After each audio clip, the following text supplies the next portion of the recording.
Topic dans les là, TikTok non fia.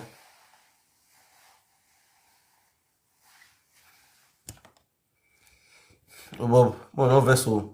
And my phone is hot. Now the phone you off. TikTok you cut off. The phone you hot. We are ba. Man we phone me get irregano. Why they going where? The topic is now very interesting. You know what you do. You know what sound loud again. Very interesting. Am I there here? Am I there nana? Because when the boy ni yaka kabo wa nwa, we topic na why Sunday request is abeni mwa wa ato wa agro. It talk about fear based on the phone that do aton. You understand? So you guys need to also send request. This topic is very very important. Very very important. Okay, video wa ya nwa. It's like yeah, man go yoko una wa go yoko una. No, no, don't for your our village people. It's talking about phone wa it understand? Mais non, la boss. Donne yavo. Ya to yo tenta moi. Ina we ya mere o, ya mere o. Ina me me ya la ya ma ya fia ina. Ina we ya mere o. Se fuck ya e. E me important. Wa gun awo. What all? So really maga agwon you understand? Cause I know na to cut back be mama. No soon die or tima no gari Morocco. Ke Morocco adi wa na me wo kan irafia. You understand? Akemi we TikTok do mo e ma go to. Ya ima. Ko do mo he ayo ma ti yo to ni Jesu. Wa to la wa share video na pa WhatsApp. You understand? Wa re live wa pa WhatsApp so that TikTok make na wa dey busy. Na wa agwon ma pa WhatsApp. TikTok ya we be bonus squad in my yema. You understand? So what allow that wa me while our power tap was share the video because the topic was so interesting and a lot of people was having interest. The topic in all of them and we see the more people were turning up, you know. Because I don't want anyone about your mail. What I'm saying wow. Danilo, we're not talking for them make one. I see they here. Just that I want me the come up first. Yeah, just Okay, ni go forward, Mr. Yeah, continue. Okay. So where the man come now? Because he say the wife of his father is done late, and now his wife come tell her say he get waiting he want tell you, and because the full village nobody remember, nobody know whether they are two never married. Even me, I don't know.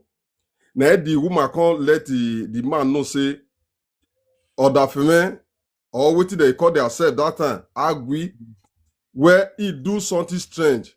Now his wife say, your husband say, what it be that? I also say when my mom or my go all those kind of we in a few where you are. Okwanana or we can't dread no fight all agbo can you know the ovule people they can't come egbe.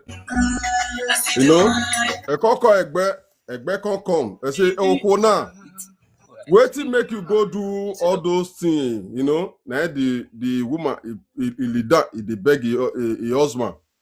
So the father when he die, his uncle, he come to say, this man, but waiting he left he do so, now bad thing. But this man, for the first son, or where Oji or Oyo, now the village people say, or no we body Oji, or my Yoji, or where Oji or you where Odu or Tiena snatcher for their hand, no beer or mevana. Egbe oh, who now we may mugo yo because nobody know for full village. Now the man say no.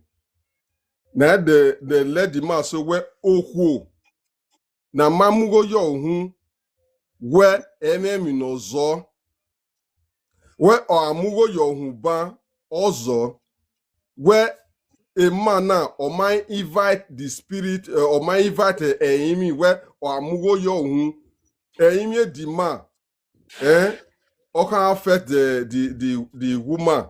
He said now iya owe back here or iya ivahin. Ola ge emanie wo omo eye a marriage where a back and a vacuum or more just come, where make sure say he marry am. Even this man not come Morocco in your maybe jere when your man working na because they don't take back barrel.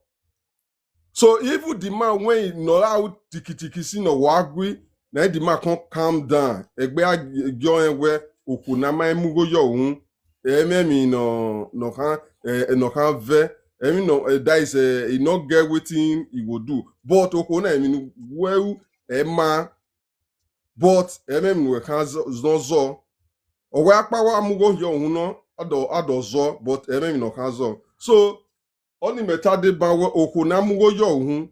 When na mamugo yo or different. Namugo yo only a marriage. Na mamugo yo hun akon bien nene or kon bisene. Yen a marriage, yen a husband and wife. O me na tie be do. Okuna mamugo yo hun ola bie o me na tie ati odobia me. Oni edo tie ijivi me. Erobi me, ijivi me o me na tie yen eva yen odobia me. Olugan be o manamugo yo hun na dugyo me olugan. So mo will not to dragon. No, they talk about where depend on the family. Wait, depend on the family. Bros. Wait now, bros. Wait. You will wear blue. Wait, put blue for your this thing. Talk your woman where they no put money for your head for your whole side. Now you now person wife for your side. Talk your who. May I be? Like my family, I greet everybody. Happy Sunday. Like my family, when we come from, once you don't put woman for us, you don't born for you now your wife. Because you are put for my family too. This my uncle never put money for this woman. This woman go pull her for bush. They zo for her. They do our for her. They not all say never put money for her head. My brother, you know what? According to Benin tradition, according to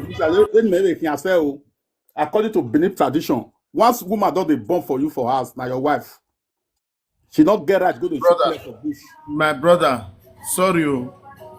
Now me first talk on your side and I see stand put. And I'm waiting for somebody that will quote me wrong. Any woman where you no put money for your head is not your wife, is your baby mama.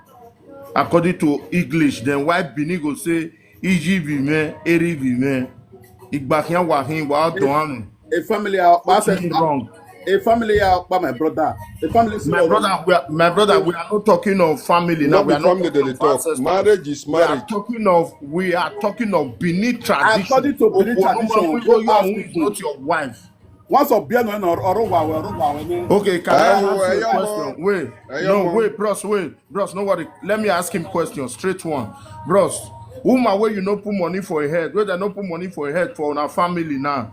That man now where that woman born for can't die. That woman go do the necessary thing for that man. He not go do one. Why you not go one? Tell me why. Because of my young. That you see when we are talking sometimes. That's what we are saying is that I'm coming. Wait, not be saying bros. Wait now. Because bros, listen. Nobody decide. Listen. Nobody decide. Some men now they'll carry their wife. Listen. Frank say me with listen. Frank say me with they talk this way. Frank say me with they talk this way. May we understand ourselves. Listen. Frank say me with they talk this way. May we understand ourselves. Listen. My brother, let me tell you, and I still stand to be corrected. Calm down. No argument. This is a very simple thing. We all are adults. You know with the levels, your bar. You understand? I'm not good. I'm not via. Now, in terms of tradition, according to custom and tradition, okuke venyo one ukbia. Ukbia ka mwego yo hune. So that the both families, ancestors can collide together. Now listen, paying bride price is automatically you are joining the two ancestors together.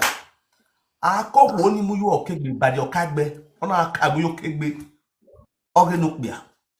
Enye ya fe omo ni sogo ni bie enya voke yukbia we ukegbe. That collide two of them together. That kind of a woman, Egbe ni no mo yo hun ni. Oti yo ni venue wa, oti ya anything, and the ancestors of the family of the man will work protect that woman. Ogbeni awe yegbe yi. That woman will also do according to the custom and tradition of that family, as far as Benin is concerned.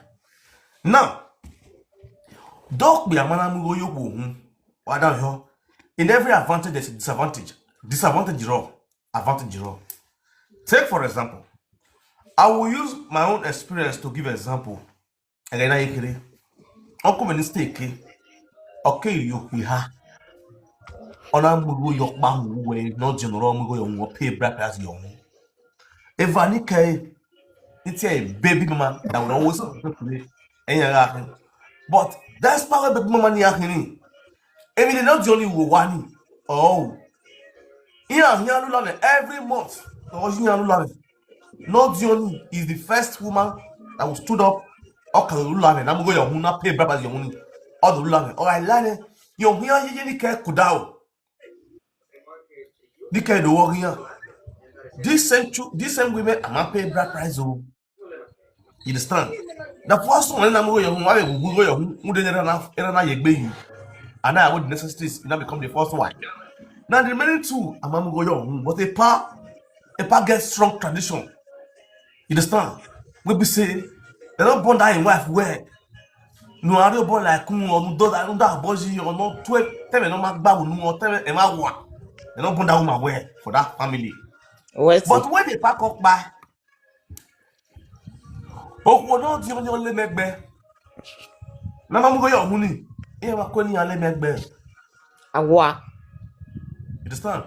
Now pay bride price your money or le megbe. The rest of that woman were just there assisting, doing one or two things, you know. But that one I paid bride price only was that one was a family that focus that was known by the family. Because every family gets rules and regulations, they follow up their own marital home. Obiedo my yakin, my generally they do yale. But you know, so make better. You feel it with it. And never say that every euro morena, every $1 morena. Although you have the boo, although feeling so with the bed. No, you get this $1 and what? You understand? And that's the problem we're having now in this our generation. That we are trying to change where $1 and what? I want to go to why don't you? I want to go and I'm going. I want to go and I'm Elezo ya akpitan. Eke akpolo okawa awano the gbu no manya. Egbu na mo yo hun. Whether pay purpose yo hun o, aba mo yo hun asa soro wodo bi no doni ne. Egbo yani ya miejine as their own. It belongs to that family. It's a taboo for that woman to go have an affair with that woman on that man's side. It's an abomination. You understand? All say me we manic be ani here do. When they got zok was saying boyfriend and girlfriend. And then when me another miss call phone there, okbere call eh, uswan mo you as a man. All I think when you see it to the next step, what will you say gbe aye? What's your nativity only? Muda one no le manic be ani here do. Ori my sage DNA ni oro. Already DNA ni okay a dumb man ne already where anything make your woman you see on that man, you don't get problem. But when he legalize it, are we legalizing it by paying bride price so that you have full rights? Because why? They have why. So our women are so intelligent now. They can counter you with you don't pay my bride price. Why you're jealous? If you so much love me, why you don't go pay my bride price? That's the reason why Justice said most of our women they always use that thing for men. Emanoma mute wa mute wala wo. You understand? Iyan lo ni biarima. Also, don't make biarima the boom. They are not eager to go and pay bride price so that they have full rights over their wives. So let us try to educate her because if I boom on that we yokuwa, kilo na we buy mana. Nene madam give a right in equal way. Do my mo yo or biaki biagua what you misbehave. No. Doesn't mean what will you be or me had when it. Or all one way you were by a bit of where Marina almost be at very hard. Although none I what they bet you were because we're waiting because remember you don't do that. One way coconut one way do we feed them or you wrote to when you understand a bill on the enemy not buy. We will not support that. The only advice we will have for our men who are going to be able to keep your yamugo young.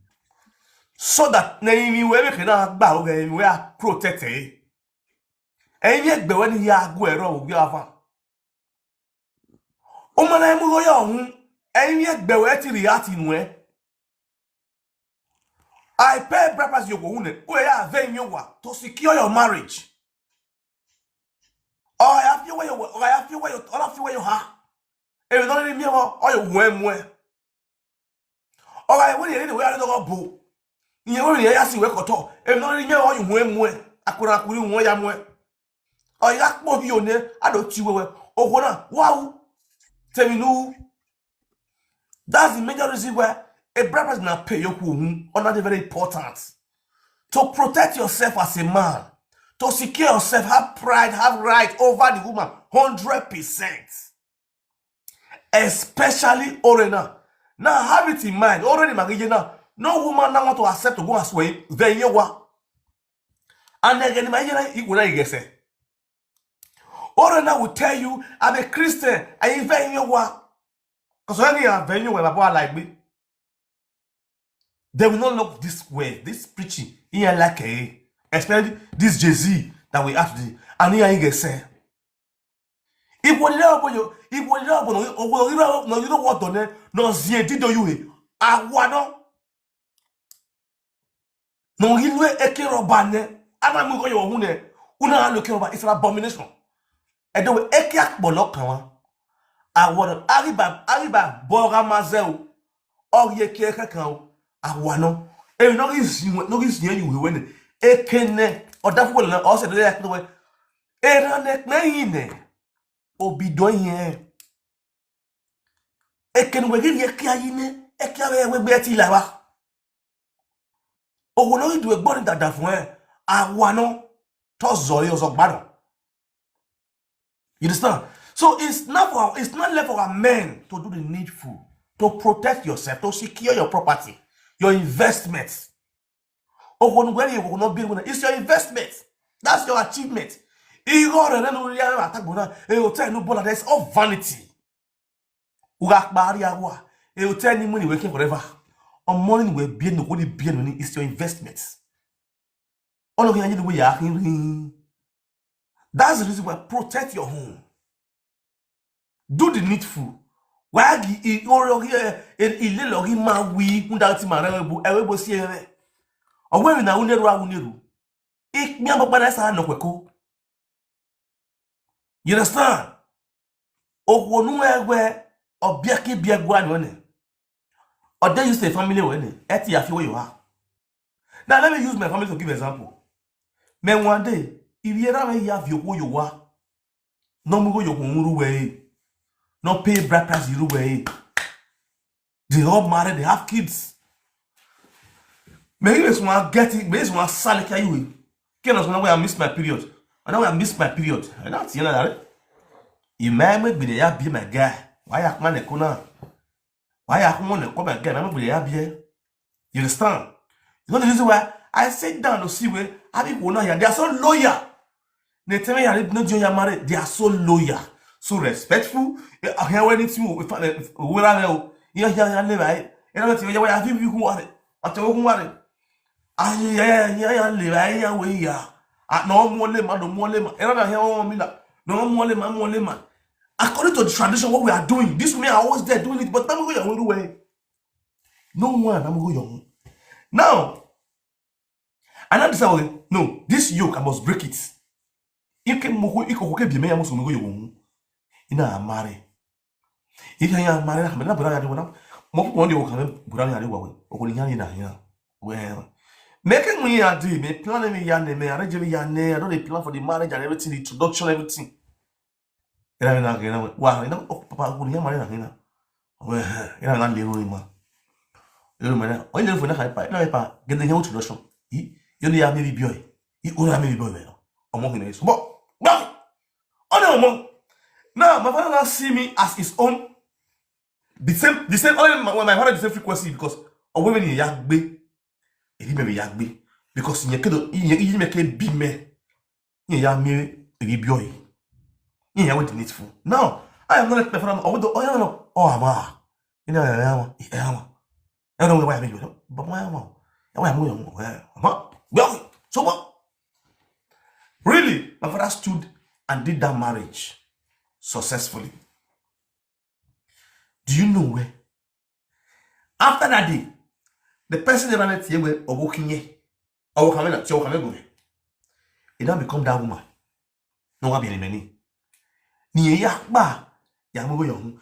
Just like what my elder brother is also saying now against my wife now. Or call me now. Or can any mugo young tieme. Ni mugo young no way. Yawo, mufune. Or can you wear mufune? And we like to say, hey, there what? We know what we know. What the good what we want to lot or say. Because yakba yamugo young. You understand? It is tradition. Because when you go to who run the video on but okay, my move your money in the family many. They're not born their way. You have feel where you are.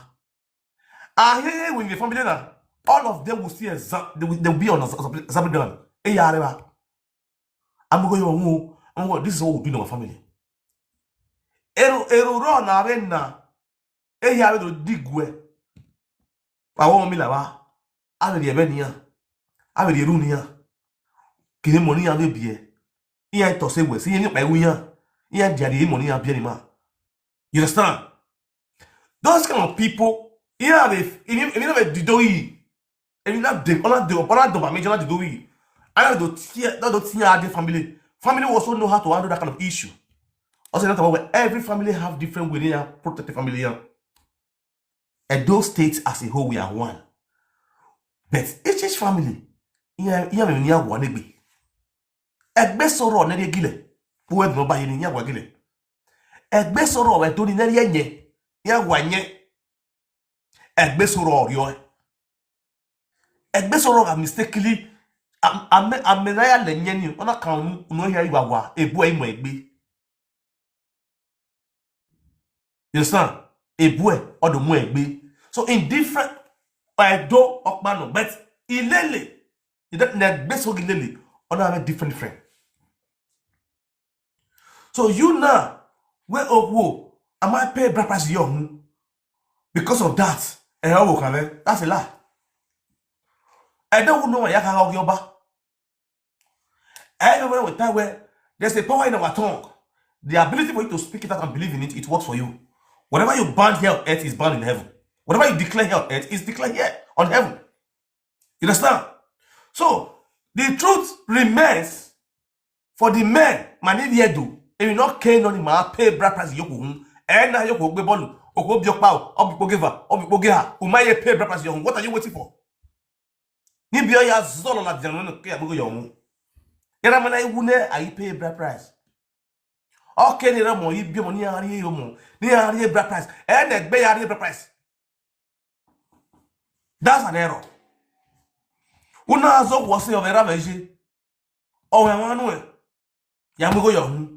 On the normal sense, okay, be money, or okay, namugo young. You understand? Or communicate to the soto, or kakin when namugo young. Zeven are waving as a man. You must not carry canopy when you shall musabore bugbe, okay, with the needful. When no boss time will be told, I better not be man. You ask of anyone, father, no musician, no marriage, no marriage, none of our father. No more musician, but he marriage him, no day. I have a list. And must see any Benin family. No list where woman be who demi liver a release, a real marriage list. The highest animal of marriage list, Magbira Owuzo, obuzo.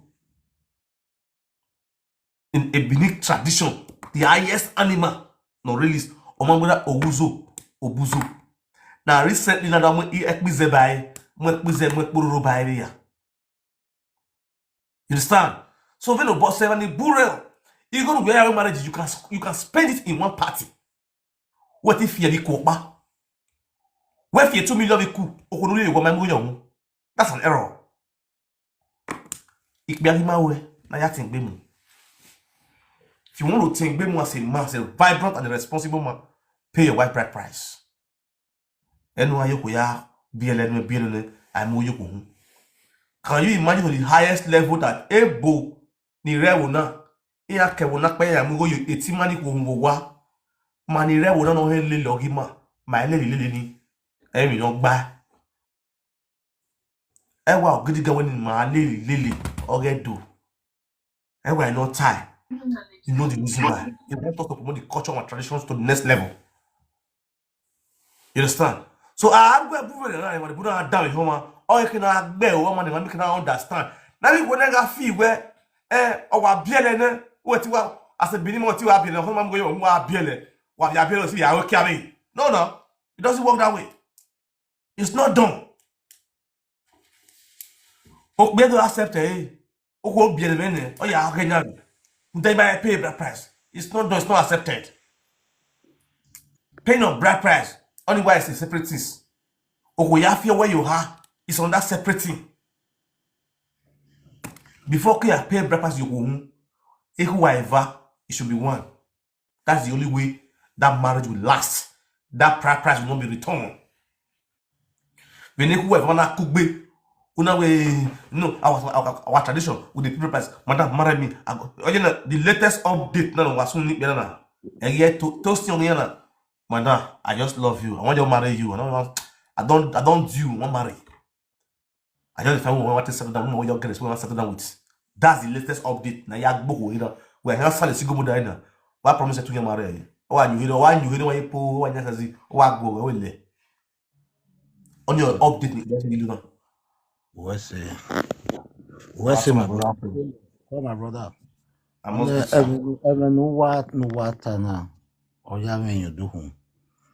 Most of our sisters, where Agbona, ya Opa, Eduta, where Agbonya Louis Vion Bopa. Takabo.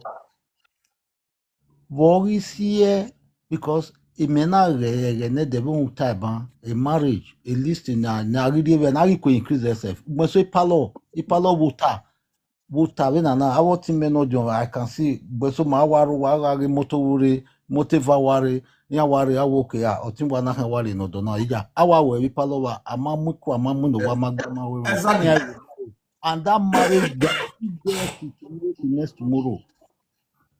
But these are where issues come to our state. Normally, Bela man, your mama be. Oko na carry. Owu ma worry even I always genetic worry. Yekwe. Most of our sisters are also the cause of the myso namanaya mugo ye. God bless you. Because they want it now where Agboya do where yes, our marriage do our figure do our own. That is not the best thing. This is a marriage. You can do it in the parlor. Inigo marry boy. Owuzo nutaba de by all those things. I we marriage. Now we go one of 24 naira be 25 naira na ari ni ye or na ari amuji. That's all. However, ni akpa invari. But most of our sisters today marry when I walk marriage or when I want we atika to do ya. At the end, I went no we marriage now. Okay, okwane ya momigo or ya no now. When no ya momigo, why ya do we marriage? Na wagbon ya bege at the end wadu aru se wowa. Even why ya protecting marriage or one why ya better business why ya invest, then there will not be a problem. Akwe wa kikegbu wafwa. Okay. Then on I can see go father, on I can see go mother. I don't want to talk about all those things because most of all these things you have the money we do, even just say burial. Mayo be ya to become expensive for us today. Exactly. Also, where okay, to when if you sorry paredo now logo because no ka de lama, because de lama ya anything now a problem. Voila. Ave ni mateme wo abuzo ave o have ya elama kule ya kwane. Those are things we were using. Ave we all those things maga lu but this time around elama ride then what I think will be anniversary gbele mawana. So we invited all what is happening to us today to ourselves. Exactly. I was in one place just like one time. I have a whole drink. I got net companies if we do. We know don't make company, not by my company, not by my company. Today, where is the company Benin? Where are people working? Like, you know, no one is working. Money we don't know. I'm everything. But no how can get working? No ya anything where to invest properly. We can around 10, around 15 now. I can now kada drink. I have a whole drink. I have 7 Up. I have all those other. They were all there. I have any why we saw me now. We saw me. People were walking. Everywhere was booming. But today do you know how many sawmill that we do? Which was people job before, giving them a youth job. So all these are the things. No can money we do gagi. Why we me had to go why when see Yahweh. These are problem. Okay, why Yahweh marriage? You just spend 3 million, 4 million Yahweh marriage. Then when we really do why so one mami by Emmanuel we word of in we boy and fin when yan we be a family no really do about at the end of the day was so what ego marker a rock was there mami. Then the man now a problem. When now a problem, amami by amagi migo yagba mo a problem marine. Why would we be putting ourselves in the shoe that is not our own? A list or a Minayawe marriage in individual family. Mami, what explain about like a nyenanya, like a family man. Arenaya kuke my one because my is a problem. So kana why we don't go close to it at all. It's a forbidden thing to us. But some people eat it. Yes. I understand another. So those are the things no you do. Mani we do okay as at now okay ni maya sipun ma be ni bi ma se ni maya rebe na ya ti awe okay owo wa abolo no wa be for flat no wa be hotel okay fine but where is the company no redo ni mo kana una but maya zero game abedu maya zigo gia e TikTok na ke kenema na ya magio na una wa nya na do awe bega adwa rio na ume rio da fome kikime rio na wona adwa zigo ne. But if we can make sure okay maybe let's gather this money and open one enterprise or one company emana una wo is it not better? Of course. So not to see my brother. So I really appreciate you the way you have. Whatever wo domo emenu wata wala ho. Whatever happy Sunday happy Sunday to you all. Ako ni ye church no lo yaju wa lerun ge ma no majo. No beru o wa yaju ma be lerun ge no ye church no je jare so wa. Mane ya fe mama. We see somebody power. Oga gwa no ro eyi oni gwan we ge ni hena kan you do bolo baba ona wa fian. Oga gwa ge do na. Ege ne de gboriri ro. Zevin madova wo bijima. Ege ni ya ke mwe. Oga gwa ni gboto. O egege ni pe aya sign ni. Na wo wo kin aya ri ewe poto gbegbe aga. God bless you. The dollar one. Ege ni aya sun Ipe ani bo wa redo owi mani. Iyan to biyan ya yin mi onwa. Na omo wo kin ya pa. Mewa ni bun bitali veke wa wina. Iyan ga arigo odafiyan vivi ya rowa. Iyan tabe ni ya rigo arigo ge odafiyan vi at obi ariyan ya claim euro to euro ege ni euro to euro no. You understand? Egeni ya ta we oda fon ma we. Oda fon ya ta o we agware ere dollar, ere euro, egeni abelwe lire. Amaya gwe euro lire. You understand? So a dollar magwa, igo magwa. Can you imagine okbia unwe kilo wo kan we ya do? So ani na do any give a warning eh ana yana do live ani abie so oma no woni give a mure na give a but ani be learn wo boni e ba na be mi woman ni boni vi are webo odafinya rogwa odafinya munyare e adola gwagwa na e bo panya ga me ya be ame boyfriend dey black. Let's talk about. You understand? Ihe ibe duo ni ne ihe be mo e ba ni ivi mana be to learn wo bian. If you money ave muria ive asani ya fune ya na mi ebo no wa asani ya o ebo no mu ya jowa aya je bo ya mo boyfriend de ke Nigeria re o be tama we ike mu were na when the family we ya mi family me na mu go yo won okwo na me be picture ake wa mi wo kan were we bo kan mu me pe ya mu go yo hun o ya mu go yo hun oga mu go yo hun ne de not amebo ni what yen no pe ya no. De no muere. Oga gi muere ya mari rumu ne wo toto. Ari rumu ne wo dukun. Ebo wo kan are one room. Eti boy are one room. Ebo do webe. We otian wo kan no. O do webe ne. Ebo ari nwina ne okenye ke no pia. No pia ga no ibe wune o do mbo ebo we gwali nwina ne o. Ami agwe bo na salo bo awe no jugwe ne black ri ojebo. No, you were. You understand? Awe ta do gbe bo mi oko, eyin ri ya tai ma do gbe bo mi oko. Then when ami agwe osano jugwe ojebo. O sa gen ore gbo re gbe bo. Runde bo ri wa we mama na yan si makegbe, manaji yan yan zuo. You understand?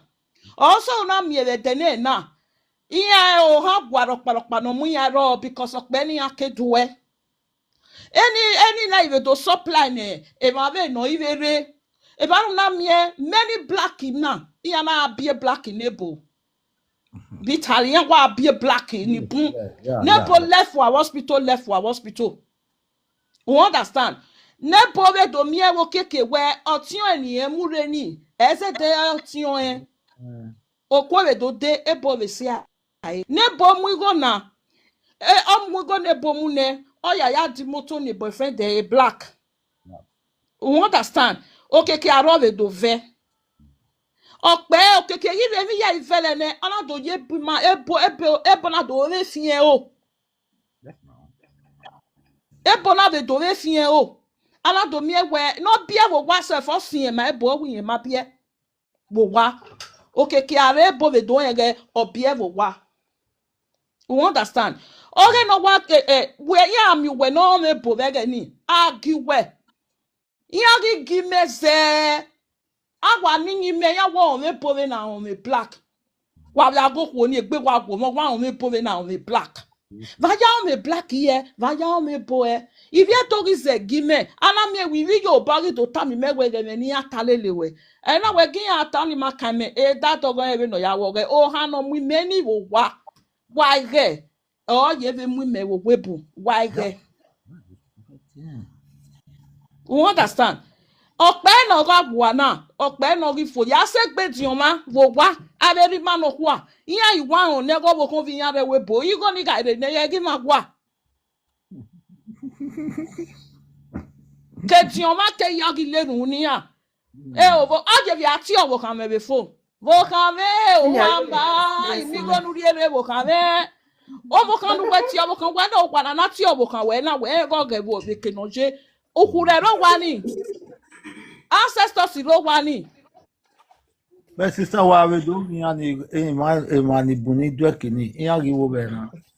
Eni bu akigbiyan onyo si enu na mi egbe ya mi ave dede abiyan eso na utuma na be ya be ge ni ya wa mi yan eyiwe abeg ni bu ma ri gbe gbe po da fiyan ma we. Ni puma wo le gbegi border fiya. Okay, where do beg on ma dede already 70, 80 years old yare webo. On ma set it Oni mami, oni ogani metawo we. O ma je be metiki o ma. O ke la agunme na wota nu tana. Yeah. Me tell ma decide where I make him area Nigeria ya total because me mari bege mi okpa ni me if you me do okay ne. You satisfied with me. If you la webo ni mo mo pa wo wa ine je wo wa. You understand? E ya na webo. Vi agi you only ya total ye do. But if no jena, then ya ja e kan ma, we aje bu we yeri owa. No, that but you are still okay.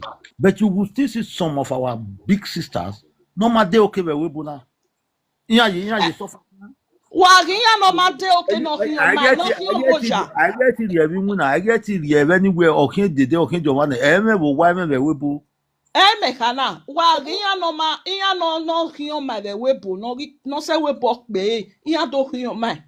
Iya mami iya ne ahia ne ade iya ne mi okpa mi ata. Won egu suma bi ku oni ni makana no lege ni. Wa ya ge back. We are the station. E akin gbolo. We am eso ni me no de ni a move ni a share ni a oye baba we dey smile share me na be sure e be France. Ina bi jene. Wo na kian na wo kian wo kunpo na. O je be kusunu be TikTok nana. Ni me ma ni ria we bo no pe e tu wa le be. Udu anyi rie money re no de. Wa happy ne. Mama keke nu we ale nu na wo salo bo no la wo nu wa mi nu we bi ari e wo mema. Me wo ayo nu na udare na nu we bi di jo bo ni ma no dare. We ayi mi ma no dare. And akwe we atagwe ni odare. Iya ni legbo la wa, iya ni le ezere.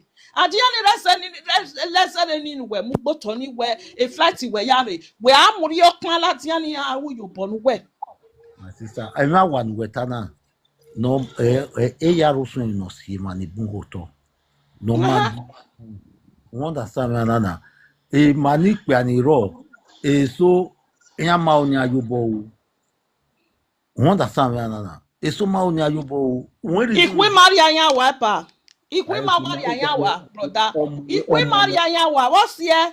Okpia no wa re de ne na nu da umi altare. MSC, emo wa. O wa dare. We are here wow. I mean atana where avi yi man no ka wa like we po 70s 18 years back here we po do said the name na.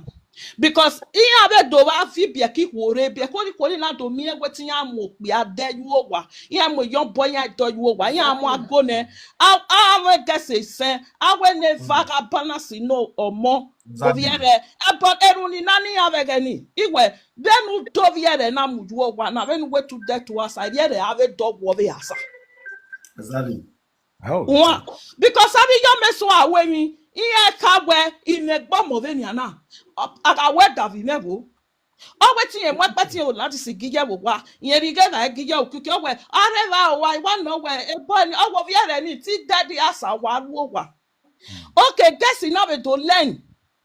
Iya na be to learn wo pe no mu yare. Where tap to pia. Ega ni metamu we na. Iya if you we my guess in my iya balance when we do asa where every month iya yo susun. Every month you go look yan say na hin. You go no ka ya na ko kani aja de kini ya vision yo wa. E you gwa ga ni. If you say ni Ghana ga if you say na ga. Iya tinye say ni ga if you say na ga. Iya de tieroba ari no vio senaga. Iya de tieroba imoto amu no vie Ghana. Adwena ivia do via na lene obe madanya because they don't even do it. E ma do gbin anu we kana we one day o but ya do agbin we do we rive do ruwa na rive we do wa ya. Metamu we na. We are in there we wa di moto iya challenge. Then na be kana kwa be go won okwene ikwene kwa gbin na ye pokpa iya gbin na ya fagbe ohun we join ti do obi osenaga. Dobala ni ana mi obe madam ya because avi ku na we de na ni gbe gbogbe na be gani. Iya manu ki ofon wiku. Iya ru ki ofon igele. Iya fano then baba we was smile wa mo se na. O wa total wa invite madam vi ku o wa total ke. Je we me ka on in Nigeria. Iwa adewe, uwa komani ye. Owe, ewo ma ve yana. Ve busebu ve yana. Meno, iga yo. Okwoni ga ma mu pijo wa o Ogwa you careful. Ogwa ya gbekun. The next thing, ogwa you go the table. Ikwaba metamu wena ave dede. Edesi ana ve do leni wo biya. Iye de leni wo biya ne. Then any na ve swen. Eya na ta we omada teacher dan mama mi dan evi dan ni ove gbe mama mi dan. Yeah, Oh that's kian boto na no mafo. Exactly. no, you are correct. You are very correct. Because enemy tabonana, thank God now. Europeana, no guy how we muni gbeagani a company way yanena. Imuna dado winana. Are you getting me now? Imunari winana. So again well we are different in Yahoo where or young winner go everywhere now, all those things is no more. So okay, by this time people should know where okay now, especially the boys, the men. Because a life we are most of our men if you do ni tamba or wabun most of me are so worrible paper will might gwaligo nu ya ti asoju egbo to get your paper and everything. Why should you be like that? It's not the best way. Imuna ladiane na imuna gbonyari imuna na neni ko na na ara mo obegbera ne. So normally where na nya because you have to work. With emotion okay ya do gwaligo ni ya develop wa. Why finally ni. To be frank and sincere, when any ado ya we do ma when ya we. But every day I do have ni because without zingbe na bere me ya we gbera even no we ba be na akwa we hiame. So any ya me beg wo ni me awoti ma ya fefefe ni ma ya lao ma ni we do ma onyimi ma ibi yo bare wo na ibi ahusaro ibi wo we ro but u pegin ya be ni ma ni we do ya gidigide me na me we Iya kwe pa so do ya no ekena ma yo ewe pa. Muteli ya na sebo ni ma ho we ma na understand. Okay. Many ma watana. Ogi yo pa wa was. Ibi yo ba wi watana. If you buy even your buy ya give it time where I give Oviedo may you body book Manchester na Italy Oviedo you know why I like Benin women una to the respect una sabi cook una once una don't marry of course in Manchester my way yes sir Manchester so but when no Manchester we yeah there are no boy. Where's Sanford? Okay, Sanford, Mary Beckley, higher Beckley. Manchester, oh yeah! Manchester, no English. Marema. Hey, Manchester, oh yeah! Manchester, what boy I do that? One of no. Oh no. No. In my live program with I see you, I see everything, but I've never one day join you. What beg about I'm small follower. Are you getting me? So a life in my brother. In my story, I take advice. A life in a Europe by raw. You understand? No. Europe by raw, but a mirror. Kena mioma sa gioma se uwa imakpa yuware we maado gwale wala uda na ya juwa na do yawe you understand me but when na report ma ona ka gbobi mabere ya that is where we have problem in that Benin if you don't ni ware we bo yan te ma o yan wa te ma ibere ya ri no bo ni ijobonia wa o ni ma but a manirowa, averi manirowa, not a way. We that's sleep nothing. I want to come back. omore la ni me o te go se me no tie me ogwe yen dame ho ona dame ogwe una ta go ko no lu dido ona aro wodo owo agwano iye na ita me mewe ni me do no we ina wo oti me nwe me makin owe ni no we o ogwo ko no giro wodo oda fun kokubage eri nwina oya woda fun eta we ni alu emi nana ni ke wo ko ni ya fi wejo ha o ko ni opa denugwe de no mase o dawe ha Ogoni pa on mase. wona wa sister Doris Udamio Understand?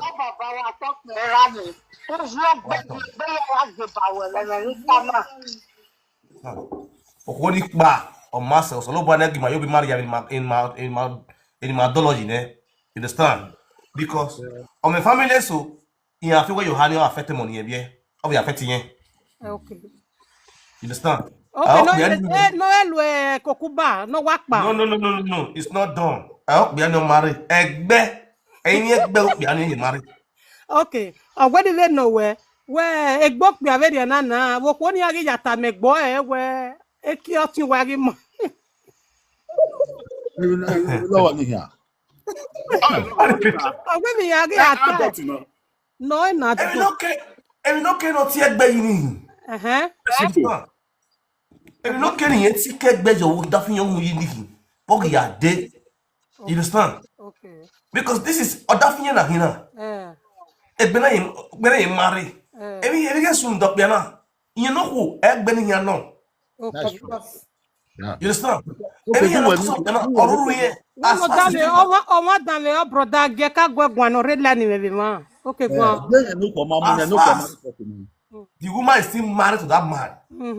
Anything no concern the man, or you no go. So now me go be ani egbe e pagbe. Ave gihu yo wa, na be dollar na be we yo, ai me go boyka.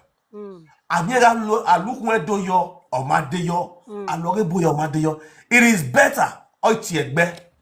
Gemi no sunu gemi ni pass through. Then egbe ni e marry ni yan mo me yo wa. We no kenoji. Then don't I get where we not back again? Ni aya ga yak biani. It's better I leave the man. Wona sister Doris No ya ga yak biani for his own safety and for the safety of the man. Easy this thing now. But the moment we work by the banner, why o ma gwa la fi o mi o because they demand no work only mamune okuni ta we working mi ni wa ge o yan mami no sun you understand man so you let the family know that's the truth okay ya no even water because already la ni me mana o even water ya gwa the solution yo but o pe ni mana ikwe no get me gbo gibo Ama kwa pasi aye na abunya ya black pride very simple. okay wona o maguya tuya na Other way I did play black price. The mighty women so my be. Now the woman will now go to the family and return bride price.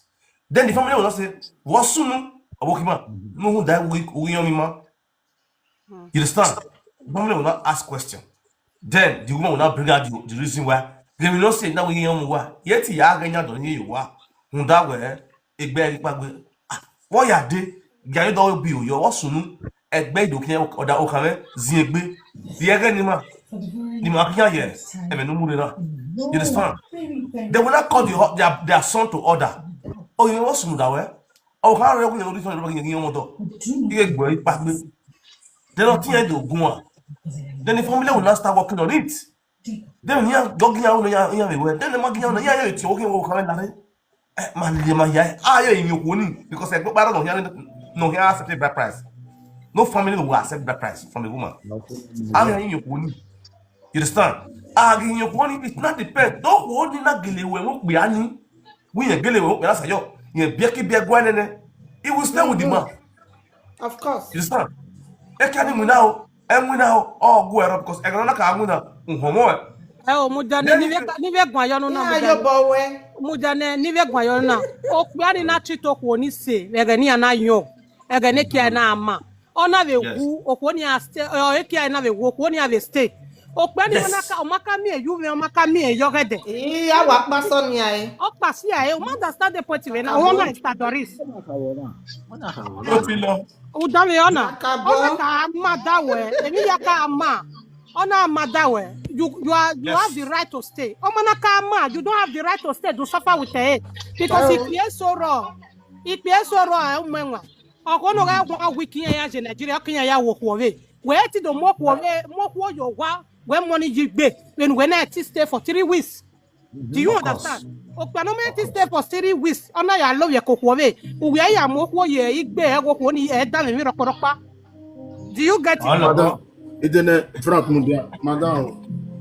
Pardon. Obrere na nutana, let me take you to somewhere. Mega u popa. We are on the bear winner. Ni abo egbarugwa. They are not separate. I say about 1 year plus or 2 years plus.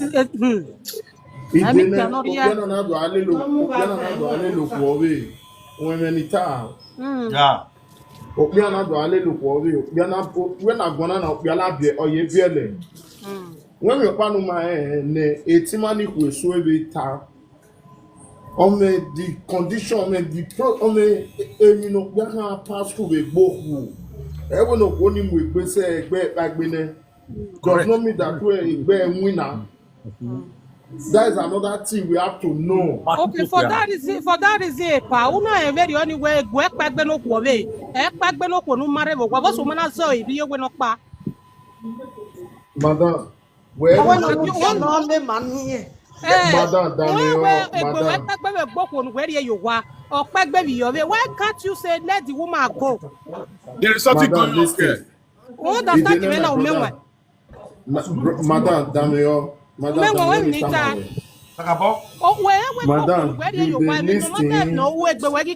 you not let the person go? You go to the person you love. Maybe the man or only more worry because they will planning then Atanana or you. But maybe the man Atana sister Doris.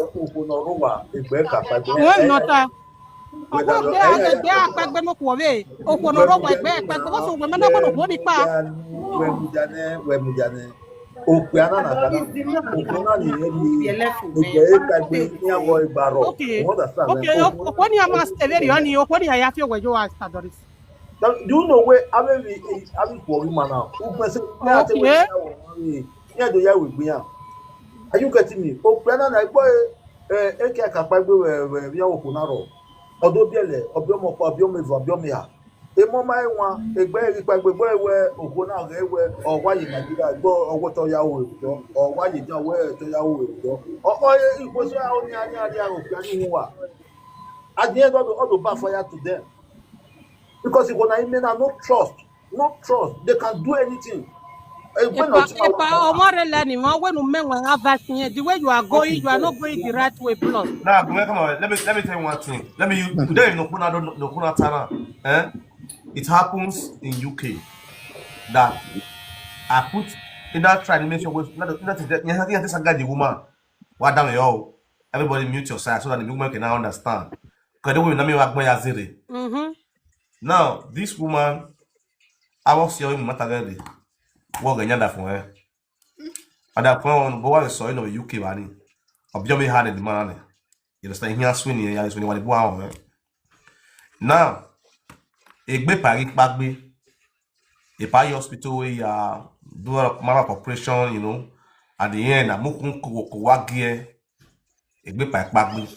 And why you bring young, look at very young lady. For me, I be the man. And in me, honey, a man ya go aku. You understand? A money why I laugh at yani. So now a woman okay. Since a good way, but we ain't see what over here. Working your way, near your so we can cooperate in a back about game. And the man, near the TV is you way. You understand? And the monarch, we are another monarch by Canadian. You understand? Yet is still without the monarch. So the best thing we go to would like no renowete. You understand? As far as we were what we are dealing with a problem, you know, in a problem you agree. You understand? And who not why I want to buy a marriage your steady as tradition, cultural tradition demand. The partner still old man, still senior man, not be anyhow benin man. You understand? So the matter is second year. And who is my big fan. You understand? So I was second year. Yeah, my mom, when come on, wow, man, fancy wow, I know what contribute to my program. You know, me what happened over for me, you know what I'm doing. Me know what me gear. I'm what talk about, me know, yeah, see, me mama. We are that, mama, we might declare. Because I cannot believe where in my honor, I can't go Larry, and when make me now, you media, understand? Only if you where you are, yeah, we end up for I do man, want to know what I know. He, no way, what I know. What that you give you the permission. Now, are you sure? Yes. Now, okay, what you call? Oh, Sister Doris. I know what that you call. How about that you call? Or go that the point where man, yeah, you see, why the prison, man, you want like a program, man, you know, you always in a game, you want to wait time, this kind of stuff. You know, if I never give you money, giving you away, the more I know when you give that information, or you give information, no more be away. Okay, but why is the man to explain? Oh, he explain, but that I have no choice. And this is what they okay with it. And I where the man come here, not about what we know, man, knocking here because everyone want to know we na ne na guanata. or we make good family one. I don't know what the man said, or we a good family one. What is the stand? The necessities has been done at home. So in life here or matter to here, when you are happy, you are job because of one right from childhood, and you work it up. But see, in talk, you understand? So the next thing making you happy is seeing her around him all the time, you know.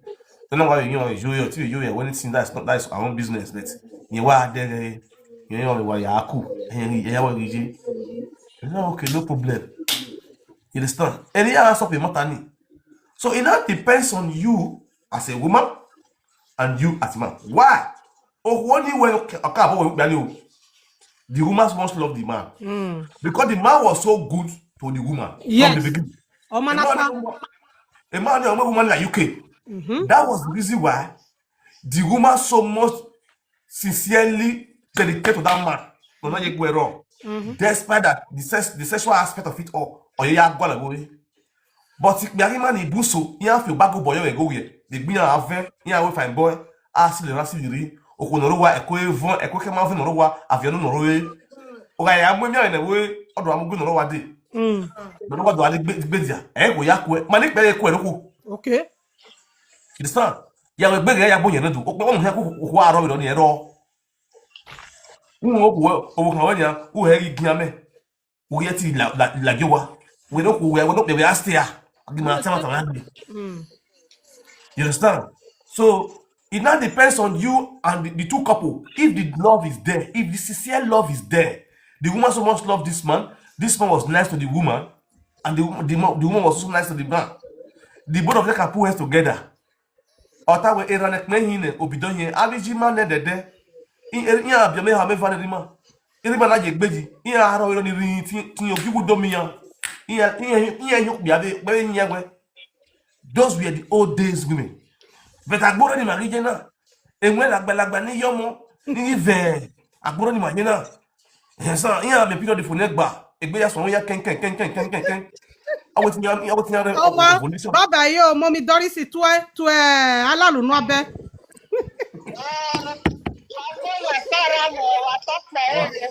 What oh, Osati we.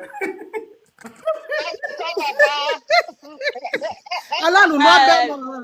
Ni wa ze get on na. E papa with this man. No. Mom yo pa agun ayo. Egogi jimani o ogbo ni bije. Ne papa with this man wa tapa. Egogi jimani anywhere. Ihe ametizi egbe ihe abieva bia na ihe agilelo okpore emata no iji mewe but if ni pass through ni amagi ya eregeni ya ma efie o uma understand okwo no ma se no fin opia ona fia Also, na mi again have him a complain echo, mama mi no see. You understand? Oh, also na me have the day so with the day na we knock your master. Oh, you know ye kokpia. Because then I gonna give them western when the AI was na. E doctor give a boy ma day. Where o ma se no ya bankpia wa ku bankpia. But I go give money. Iya ma ya fi where e na ne pe yin obi do yen. O wi me. O wa wi me. You understand? Eganeri me ya wo ma de gbe adio wa iko ya no biele ni yen no pa. Iya on to be. Vo se o ije me wa we mu dem ni ra na ewu da yen. Yen gbe le gbegi de. Then me ro gbe ri vi me begani. Ni na de gbe ro wa e. Then ma yin mi gi me se o wa. O ma we so de o wa mu demo. Agani avishi masin egbe bete eni ni login ya bu egbe. Bete a doctor eti find out. Amae but again no gi na ma agia de wepo ma ga je be vosia na imagine ya we o e UK na o me ga ni ani send a big where we ya we stream test e test ni as mi yo we gbe na ya ga do me mi ame do me cancer but egbe when mana igi ameti se mi ya mana mi ni ameti kin ni ajawe eba ni ala to ano wegbe wo modo daga no give me okpiase you understand here the way because we need to know am okpia especially man no if ene where then na ije na o magi mi uri mi o mo bo me but u bielene awe ibielene ma we ya ye gwa lo hian okpia ya ye okpia wo ya wo no na e mani puve UK na ya ameti tai e doctor iya gi boy ma de we ya gwa lo pe azose Ete mo Nigeria. you understand also na me last we then we say na wa ye jo pe awu o wa we no je jo pe awu because if us here e do say wa we say we we awa we de ki ani ru ja egbe we they need that many but Yes, your body system. the body system you when need there You do. aduna me awe ba wa mutia wa gume wa tane tani immunity wa gun ajo mutia gume wa tane gume wa tane do mia e ba nu na me ba so say na tame man especially in Nigeria iwa ya that sabotine o magiri sugar o magiri ona o e na tame na we lare wa wi na hospital wa we aga ne sage we ya need the sugar o ma na ro emi ameno Yeah. Agane sake we ya need do me o ma na ro emi ameno. Yeah, that's Agane sake we na need that anything like alcohol o ma na ro emi ameno. You understand? Ma mi ya e ma gi kun chocolate ya kun eyin yanu. yeah. It's a sugar self. Yeah. You understand? E so ro na we e wa ban sugar e nu we kotore. Ruda o aputu ani opa. Only what the tag where we no na mama o ye na your doctor they get so lo pass here e like the way the area sugar where wa be buy e say you well on your pano you understand e on your see where e me o see me believe no matter where one I wanna o get iwo ni o wa be ro e ri o be no ni pia o see enu e ri o wa o bu fa no o pia no o gi pia na mama bo serious wo gi ku Opia yare 100 years. Mutia opia yare. Opia yare. Lare again na tana we inya lu eminia. Like na ya winya ya den ya to plug inya lu e. Wo ya meti lu oni. Ikpia meti to biya we gbiyan ya ye but wo ya meti we. Yeah, the water Nigeria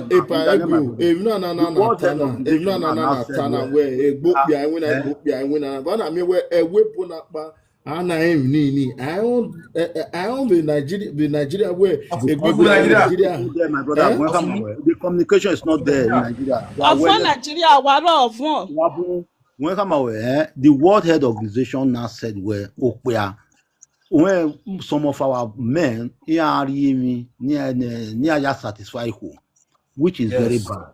Are you getting me? And all these things will lead to something in the future. We say 50, we say something, or do affect it. But the World Health Organization now said, well, if you can fuck for 21 days, you are okay. Umana away for 21 days. Go and check. The World Health Organization, who? That's what they said. Exactly. We must get down a woman for 21 days. So that your body will be moving. Go and check me. Go and checkmate me in anywhere, in any hospital. From the World Health Organization. You understand? 21 days in a month. To be able to lead to this thing. Get down there. Oh no, we do a lead. How many rounds? It's 21 times in a month. 21 times in a month. Go and check the World Health Organization. 21 times. Bro, why not that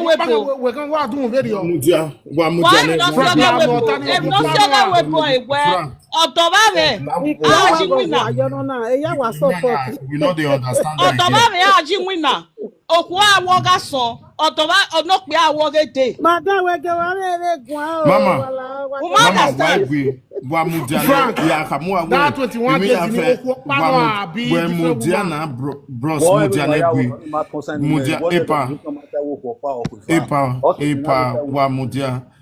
Frank, if not, I'm going to matter. Yeah, come on, even when it FYP, and we have any antamas, nobody understand where we are going or where we are coming from. When we are saying something, we try to understand ourselves. It's very important. Whatever passing where we are egbe when naya like matter na o ne sister ni muri we are we they are not say something. Nobody say anything about that. Let's forget about that one. A book be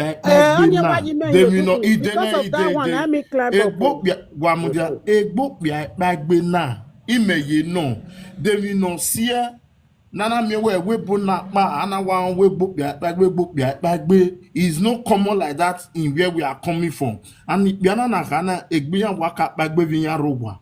I do say we book after some years egbegi bagbe was here. Wa gya Mute your side. Ijima iyelogi wa talk be we ka. Papa uji amira me no be. Ko rave. Ogo ko ni no don ne. Wa ya bi total wa bi dole wa be wa o. Ogo ko ni no don not apa. No get married do not a true call. No where egbe odafin yegi pa where dere ni ga ye all these things ya help egbin or de ni pa or de ni ga renya the normal say only mo boy ya me interesting me na here do now or depends on when ya bo pe ani je negbe or depends ye no da fun I agree because odoba me na like why we gbo pe managi apa a lock am no pe ani ge gbegbe wa or nege wu because o pe aparo no gogoyo okay wow any I gbo pe agi pa okwo no be hu e mo no be ari ogogo ne no ga le ba ene no ga pete egbe ipa ma pa no be ayo bowo egbe abede gbe iba lo yo ko ni do pa automatically afo pe ani scott shots because okwo be ro no kian ya mure ba ho e oni agwa gege gbe pa no kian do to take dokwo no mo ko to ademana to take okwo be ro no kian do to take so the moment okwo ni pa so pe ani aye a life of piano is called short. And you no can happiness in piano life. So to me, don't arrangement about that. When you get jagger, but when you know everything, I got dissatisfied with all this technology something. It can be using it so that no make enough the family to my own knowledge. Then ne brother me tap my where bana mi ege we bonana komo baba koto adami to no gboka or waro koto ade. If no see na mana technology maro amata technology do ayi mami no buno sunu na o ka wa sunu e mono buna bi elebe do e pe ani awon onyamo ọwa ya ajọ ọwa amwekogi ọdọ okpe ekwe social media we ya no no say manado I no sunu mi okpara no sunu we de na no maka asunu before Akabo? ya wa asunu bet ama wa arwe bobira wa arwe bobijwe unwe because asunu that time no dion otime no dion ni mekarani a deto yeragbon ni o say 80 years ne agwa amwekwe no kpia eri megwa amwekwe no kpia ogi se ba ni egbe pa epa onale ogile ati wana ka gbem pe ni nadu ayi go enter is onadu ga imia ugugu jo ande emone de na logo ni amegbe veri oju nuta go re na no problem ro wa kafua you understand so ona o is era me ze gbegbe ona gbe ni rame do ge gbin ona do megbe ni rame do ga mi yen era me na gbe wa mi yen ya de ona gbe de amugi hiyan lo ni that emi ro oni wina you understand so ogwa ka aro be ke ne de to ma ro we egwe ma ro no ya de open we na give je na and two if you have money e mo na be mi ege na be ni ya be ya lu egbiyan ipe ne de ma wa be ya lu egbiyan be yo Yes. if you go ni ya give lo na ipe ne de ma wa be ya lu e be yo ipe ne de be ga ni ya mi ya won e root yeah, they can carry root. But again, when you get different drinks, ne boys marry one, who do get different tablets near take, all in the name to satisfy a woman. And now we're not near 5 meters, or you're near 7 meters. I took baby in it. All the week. So there's something that's happening today that has never happened before. So don't go total cook we are so far look we are with that condition. We okpiani or your basic mohoni vegani ana regale, again me yana man. Or your basic mo can determine what one has to. Of when you have going back, but we're going to again na man. Ye makwe no kono wa ye na afiege. Or get dojo na your domu kono wa honi we. Ye ti do no na. Ikwe so be stay demo. E mo mo boy mani ko yari e. Oja. Then ogiji man ave taban we iji man ne de ya bi fa bi ha ne. O to aba na gyodo ye gbe yin agbe lowi eke. O pe obe ka bogo yo ti man gun yoban. Ogbele ni bun without a mi ame no gbiyan. You understand? And ni bun who seni iya na ya hi ni ri agwe who seni ye se wo wodo o ja ni e wo wodo o mi eri yo iya wa ya hi ni mo no wo wodo seni ye se wo wodo o ja ni e wo wodo wo mi eri yo me to bi me no gbona me ya hi wo ja ni me wo wodo o seni me se wodo ivi me eri yo ivi me so Veni mene eji me ye vesena understand ama we abije ni bima so all do asie ni ya no all do asie ni na ya no risunu na ogele do bega ewe o se ye money bun emo ba support no bi egele aro wodo no se gbuseni because yen to bi yen ni yen pass through so ima kan yen obey va ki pe akiko okwo no won do no yo ni no ma ya won do we no pe no we ri okwo egenu ya regele ni yo bono mamu owo kan because my no do sunu va ko we no ko no we won do yo ri ono ma yeah, because you don't know tomorrow.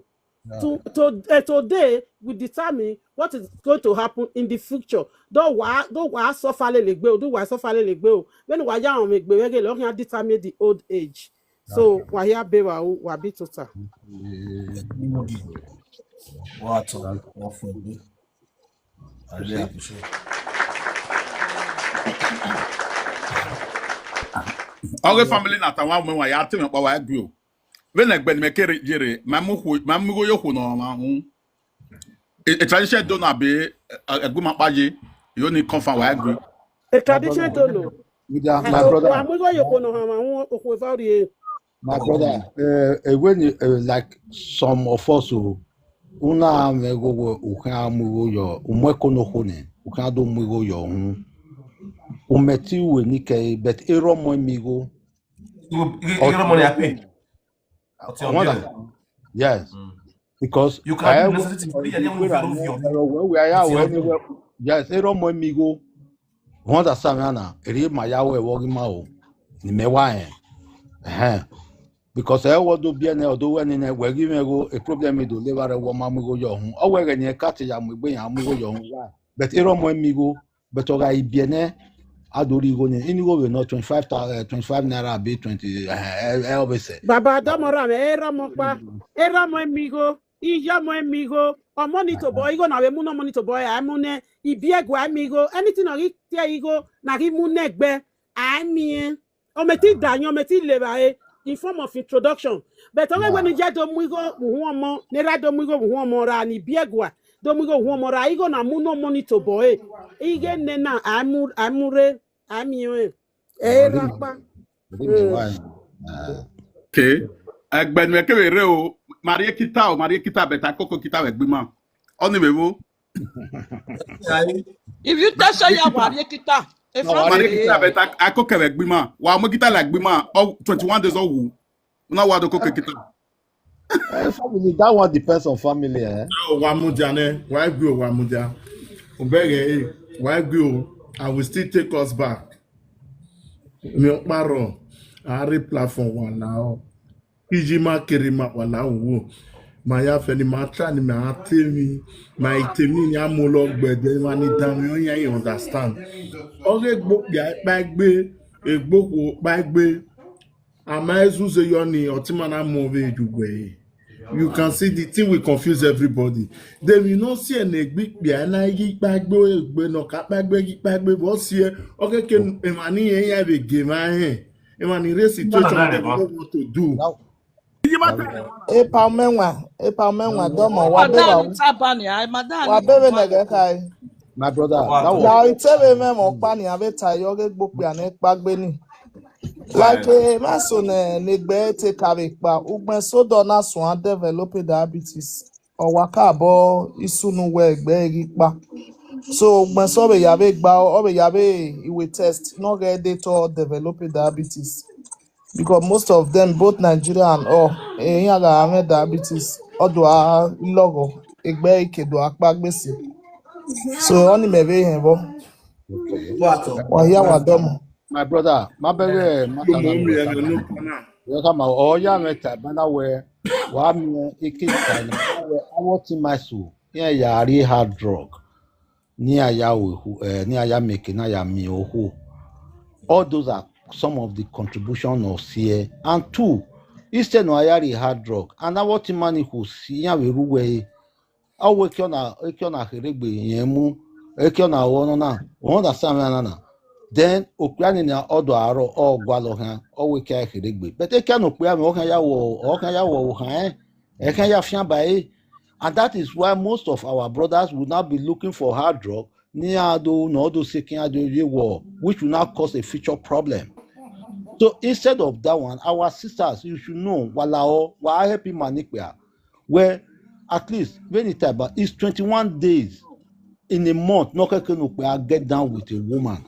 We understand another. Do ma wawe ke wawe ne ugewe mu kewe odeke mne no we ya we owe to ekwani then owe ye no we re so that all these things will make the man to go. That is why the World Health Organization they are finding out some of the problem they might have working on my name because if you are not using that machine in a normal process or digba ona alue with that period in it, then it will all the less of mine.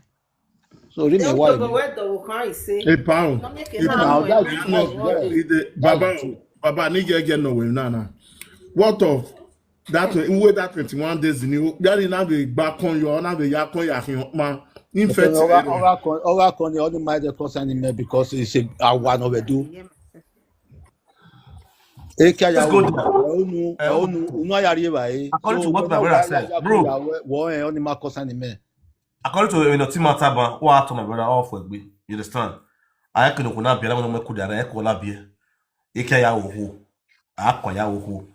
Now, on a more reasonable sense, if you go down deep, go and check, go and verify most of these men, they be a bagby. How are they treating their mental health? Number one. Secondly, according to Temban, we want to meet with a railway book, now you will see every animal here is quite different from Nigeria. The way my hardly by one or Lugan of Nigeria. The kind of fertilizer in my one or Lugan of Nigeria that one just to join. Thirdly, the rate ni my boo here webu. I boo in Nigeria due to where are you worry? I can't satisfy who. Woman are giving by me or without be not here. ewepụ na ọkwụ nọta wee ọ na Ethiopia ọ mekpe ya tie Fematuto ọ mere ya tie Aerostar a trading from stock to stock on Aerostar the fast trade these local trade RTF Fematuto on local trade. Now a lot of our women will sit down, they will look for speed not last long if a bed. Now for you to last long if a bed, that doesn't so nobody in the here if you're winning.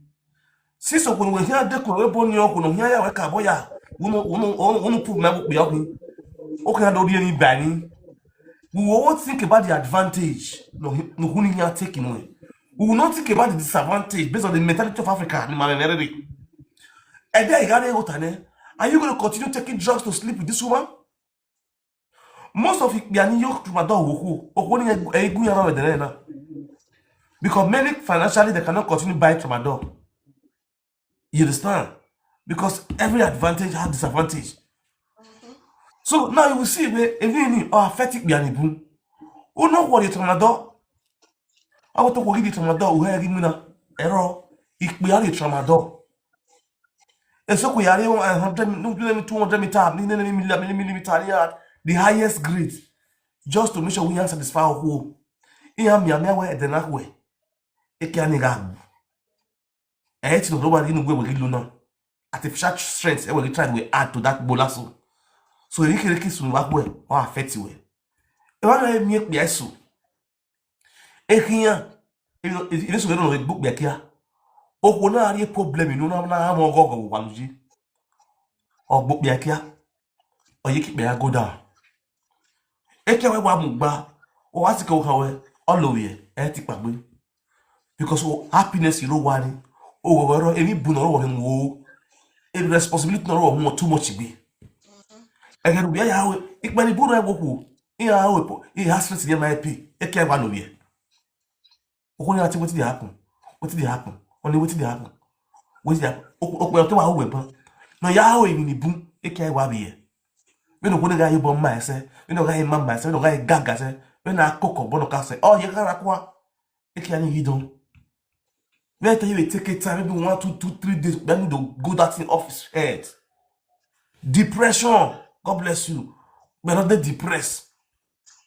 On the moon and the river, a mind of everybody, you river.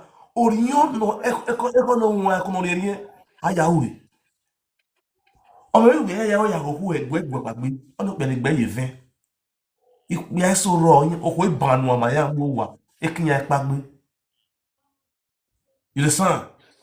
So a lot of things you see no ye gbo bia ya go down o si aso be ahu no arowa wa ha make love e wa ti ko ape pa ya nyuwe wa gaso we na no every day the whole year aka kun yo to wa kun o are mi ko awon kun won lo we ko lo so we ku o ko na ya ewe e de na we no of vinegar by we na o ko ni yo ni you are very smart ye we kun le kun o e wa so na gbe de bi wa no we na ni to bi yen mo ri yen yo ne egbin ya yore ne we ne bu no pe abe yore you understand.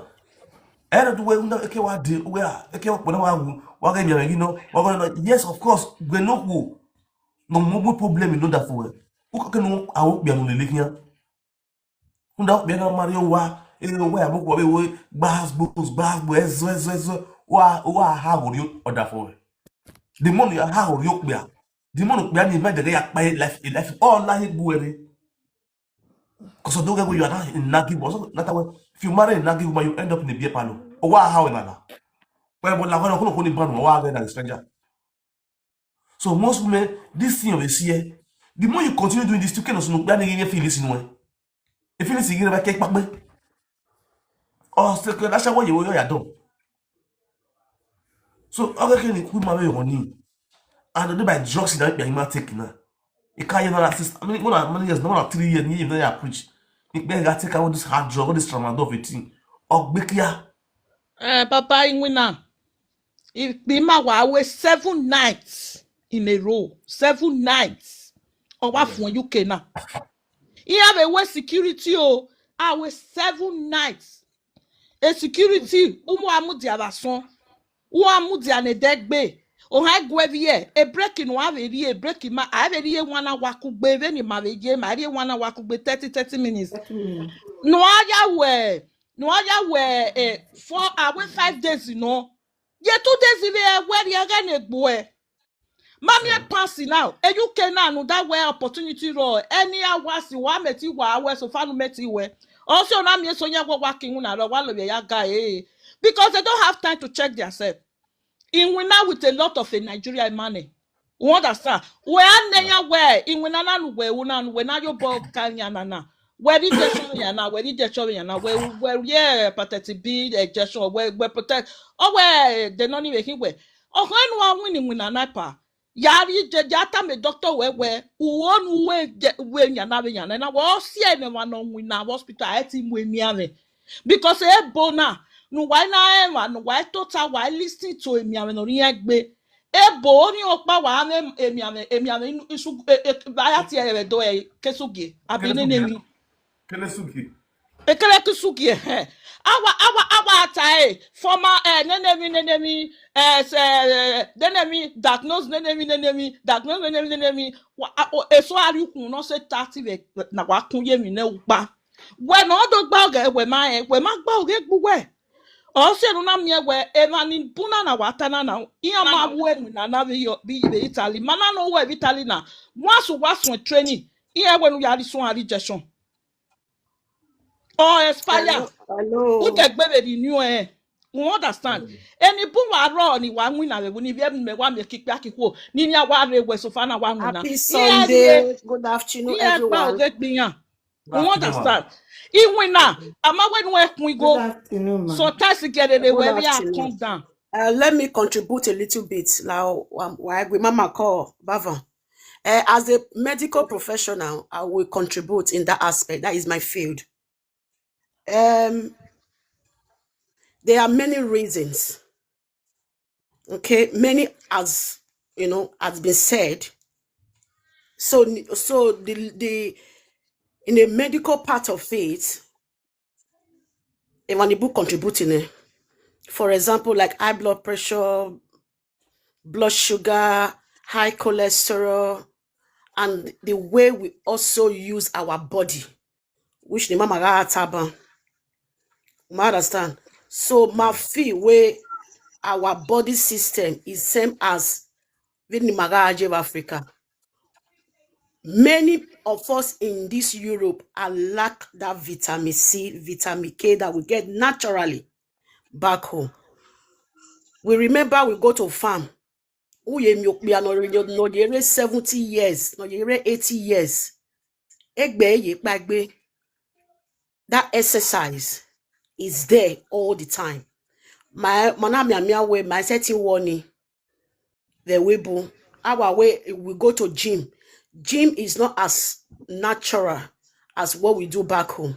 The exercise that we do every day, we can be able to trek from Ring Road to Ekewan Road and all that. Every bus stop is close to the house. Every train station is close by. Many people also drive. Those are part of the exercise. So where number one that I've done a research that I know no was here, where EU or betting. Many people have depression without them knowing it. Many of us where we want to make our people proud. We overuse ourselves, especially the men. When I with bad partner. When you now meet a bad partner, it will double your depression. No ya vie or waru train.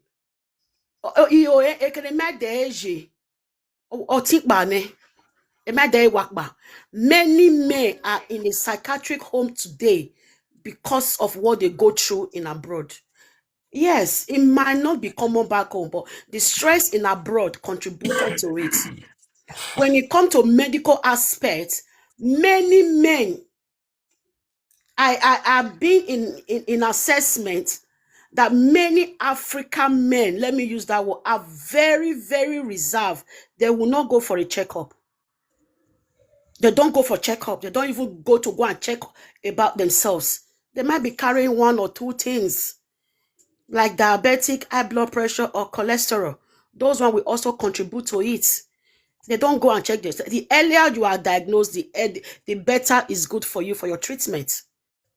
They don't do it. They will be shy. Oh, nobody here you near back barrow where we can mind with that for me or a boyfriend me. We might not even the voyage, even the voyage now. Oh, we can idea no way we're running. Oh, to go now. Oh, we carry no bolone. Oh, we air your take caje. Oh, we when they break your mind. Even a car where 30, we 40. You will see some men, many men.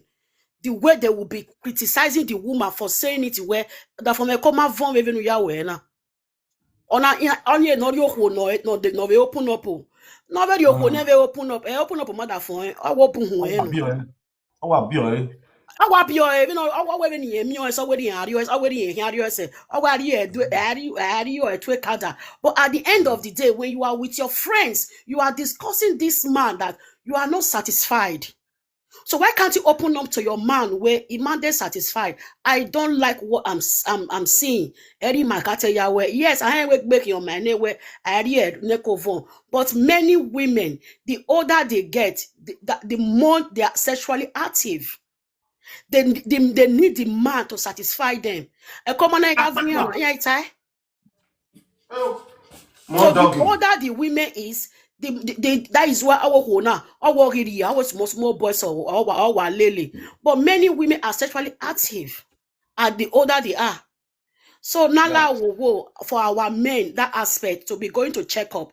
Many women might not be able to open up to you as a partner. Where you the man also work on yourself. And by going to check up, that is my whole contribution. I beg every power, every country power tap, every power tap you. Listen. But I'm hearing no here. I can see you better go now. I can see you. What's the equipment in there we put in that vein you want to thank God we were over. I want to see come and answer this question. Equal. Or when you know vein will become a problem, you will Christian here vein you want to no more go you but they will accept to pay bride price. They will not accept for the man to use them to swear in your wife from your family. Boss, you will like we. You know what was because when my because man no boy one me ma bege no han kan ya mo wo be aya ve mi wa go bo we wan o ve ye na we tin ne test your mona we no ko ka ke no ka ko da o la gba chen we ge gian me understand e ki church ni matana so no boy we tie we give what belong to Caesar you understand egbe nu we bie you we ancestors iregbe ni weke ya on to we gbenu na ya be yo de no hiari sie we nu da we ye church ne u we nu da church ujo we gi we mi no keke you understand emi no keke nu wa be we so lo po be ge we mi no keke ni u we nu do nu we ya clear egbu we we ya we ni tu yari emebo Veinyo wama tu yari emebo. Amawe tu yari na eni ata we avenyo wari ebe yoton yari uvio boy voe because uwe ya klegbe we ujini oro vi we gbe ko ni buma ewe tu we muji yo we gbe ivi we beti adavan wo pe ani ureva o and anything no sa boy get anything sunu uwe su gia we la wani anyhow Ureva o when na idosunu wetu de gbe usu gia we la wani awa yo be via welcome well because ureva ni umasamo go ba meze exactly ukedo pa yen ba ni like mele lo vi mi ari wa ya we bere ara welcome mi e bo tu teseve ya we ere nu tese ya ono ya bia you tese we ere nu tese ye I welcome me la wa welcome a family aye to meet tomorrow aye ti me wa because who respected boy waro wodo e na really when do uwe osalopo ama we mi donwu wa wo wa zen yo wa beti wa gwa yo go ogo boya uwe ya wu no da for me bego na ya onio atu we ya yo go boni biagi wu wa hama agwe wa osalopo ave lerun but if you have a log here go me bia no me mom is it not the same ogobo? Exactly. You understand? Omo akwon na ulenu o baba o de church gbejo we wo salobo amogo egbe na. But a family when you are working on it. Yeah. A family you are working on it where I know like in your boy no get there na majowa. Me working me go church me you know a family etieri me. E keni ave yo I me ma we me ti le ni ajo bet me majo. Me na go church me yo bet ti me na mu diakovi me. Esadeni amagwin ave working ya. Ute se na ave working ya me magbota jo gu wa e wuru tage. Ifu ve never we periera I alwe na wu be na wo gute se we ya ito we nu tage e church gi jo ikwe no ime we periera be yo. Egba. But because I'm not here sick baby ya nania. I'm no ka experience no me o me ti time no ke no salo pa na ta the Bible where ancestors me sa no je be gbomo. O kian me ti answer oni. We see. So no go adi what? Adan wa to. Wọ́n ta na ogba. Owa gba. 100 by 100. 100%. Ema ni pia una amugo yoko hun.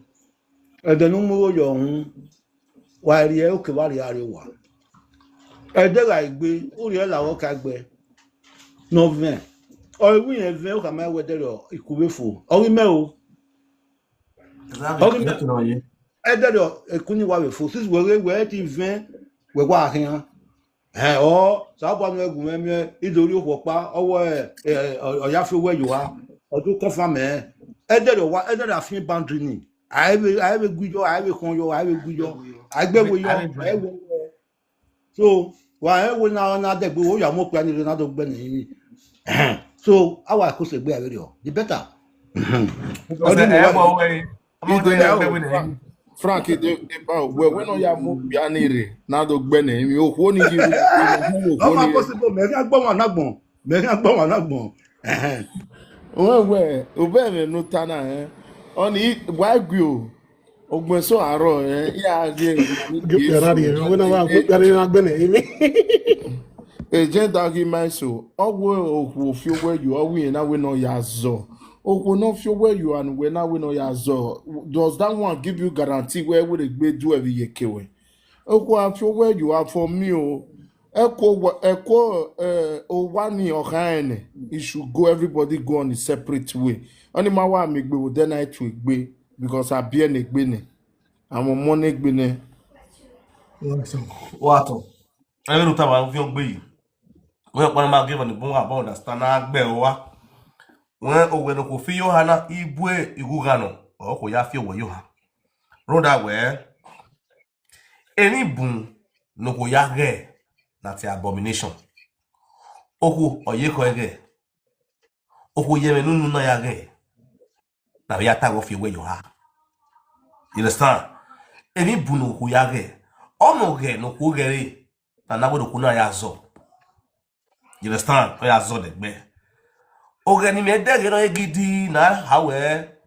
Are wu. O no ye gbe kan. Okura we vawa. Okpe awe na ona hin egwe. Oyin na ga okarogo. Okpo giver. Ogun na ikpa. You no worry. Ye ni are do obu. Ya swinye do obu. Wogi dan. Egbe yo ga do ve. Egbo ko ro ni. I will not zo. Owa yo ha wa. Now, ogun no ya je ko ge. Bege ne dede. Oku ga ye ko ege. Ra oku igbakian ni agba zo se no wie.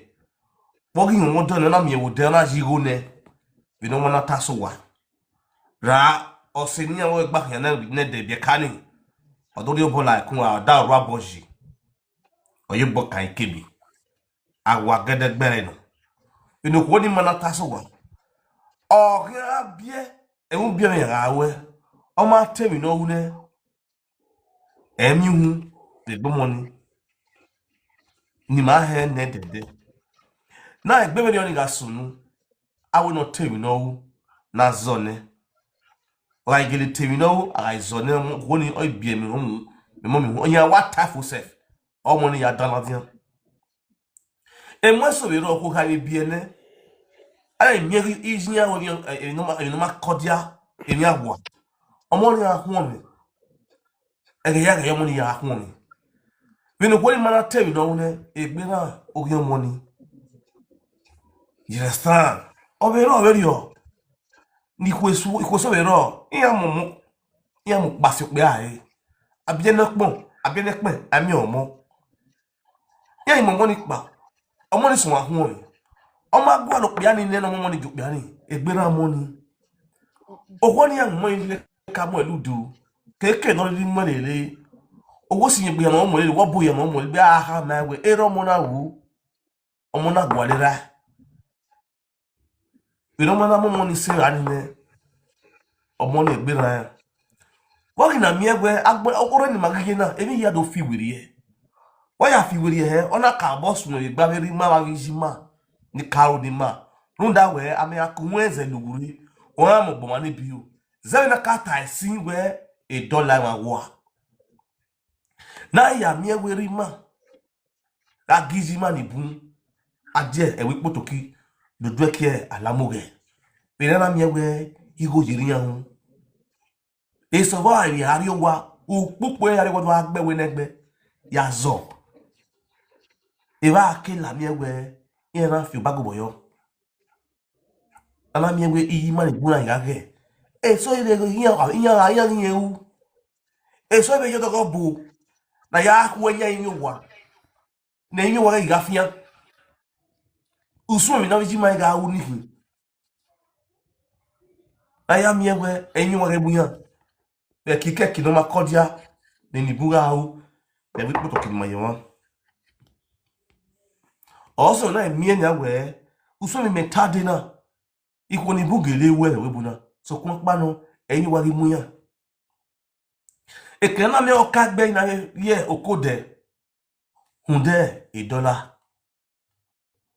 owo no teri ya be adowo yori ase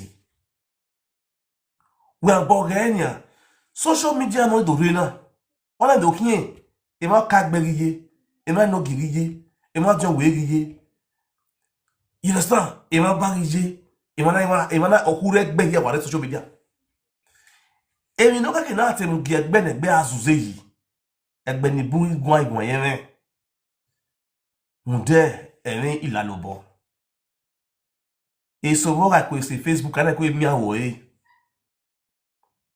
mi no te gba mi no kodia egbunyi me ri oni wo ke sun ona ku nwe eni nwa sun o se na kata ba we ame aku nwe eze luguri o ha mo gbo na bi o so kun pa no ma here ti wa bo awa ma give ya akulu okay ni ma ya ayu no kan ni money ma be nwa no be ma be bi ele ri ahe zemi no keke ni aye ilele no keke na lele ara ti mi ofure wo hunda we na ye na eri ma emiesi bi emiesi oye logo emiesi bi emi dan oye logo ama iwe mi dan wa bi emi dan because ni mari ye na emi dan ri bi emi dan ere dede ologo ke mi ewo mo oti ogba le gbe ni la mi ye so ko na ri ye na omo ri ti ogba le gbe ni la mi ye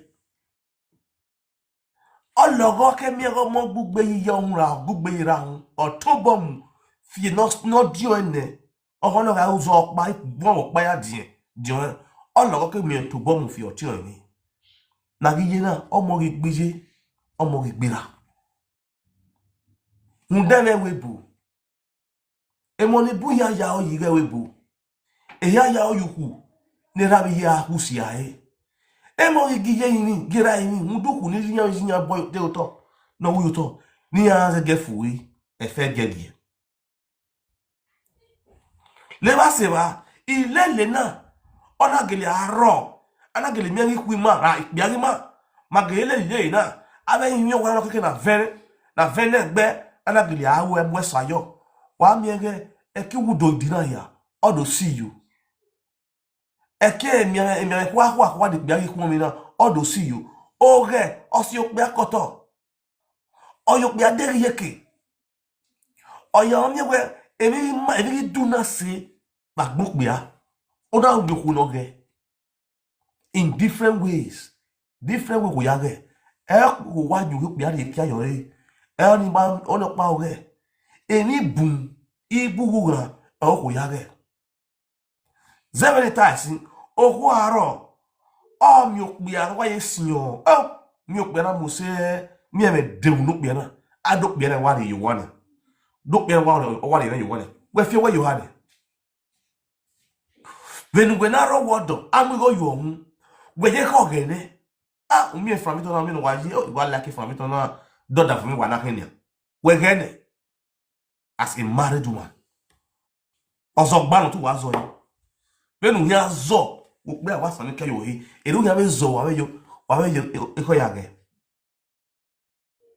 ibu gugra e ko ya ge le ba se ba wa se na mi e we abi ku na wa do mu pa mu we ge aye be kaka bo e gunya gbe ya ka na we ikwi mani re we bu na wa ya ge ni ya la we bu ge ni e ni okay ni mo ya hawo e ni wo be ibiyan aya vian die e wi potoki runda we eri ma be deje ri ma bi ji ma e bo wa ama mi wo ya de fridge ye yu mo me omo no we na ati ma we na ya dollar he bo wa we na ya polo awewu aka dollar awewu ne ai ke kokere ai ka bo mo kayire ne ni mo ya ka wu ne ko me kina du na ne ko me kina ra ai ke wa mu amere na ya temba bo yire egeni ni yo mo ayama o ya lekeni bo wa egene ya mi wa ya mo iji ma ni bu ka die we bu ni so mana kaka bo nwa la ri ya iji yan wa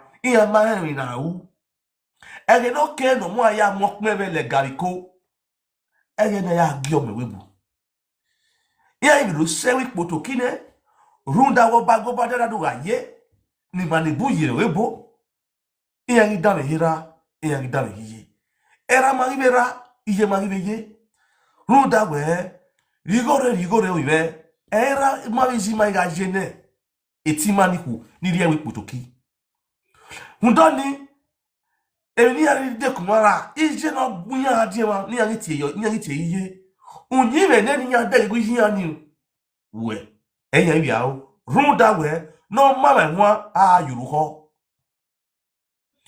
iwo no mu ya de ni agbe o ba wo bu wa unyi me no ma kodia ne ni ga ni egbunyi me ni ya bi agwe ni bi gwe yu yin unyi me no te wa mani ne ri ma bi ji ma gwe wa no ma kenya ya we wa yana isioni ayi ona ido miagi manik biani ga arowa ni nwa ari ma bijima wa ni wo nyiwe oberi ma bijima maga isewebo adu ayunu ze kwori ma we iya ma kokona sebu wa odu e ma ve ni biani bu ewe wa na kokimona ni buvo ewe bona do kokian iwo ni bu ewe bo anafiaga ana disvirginia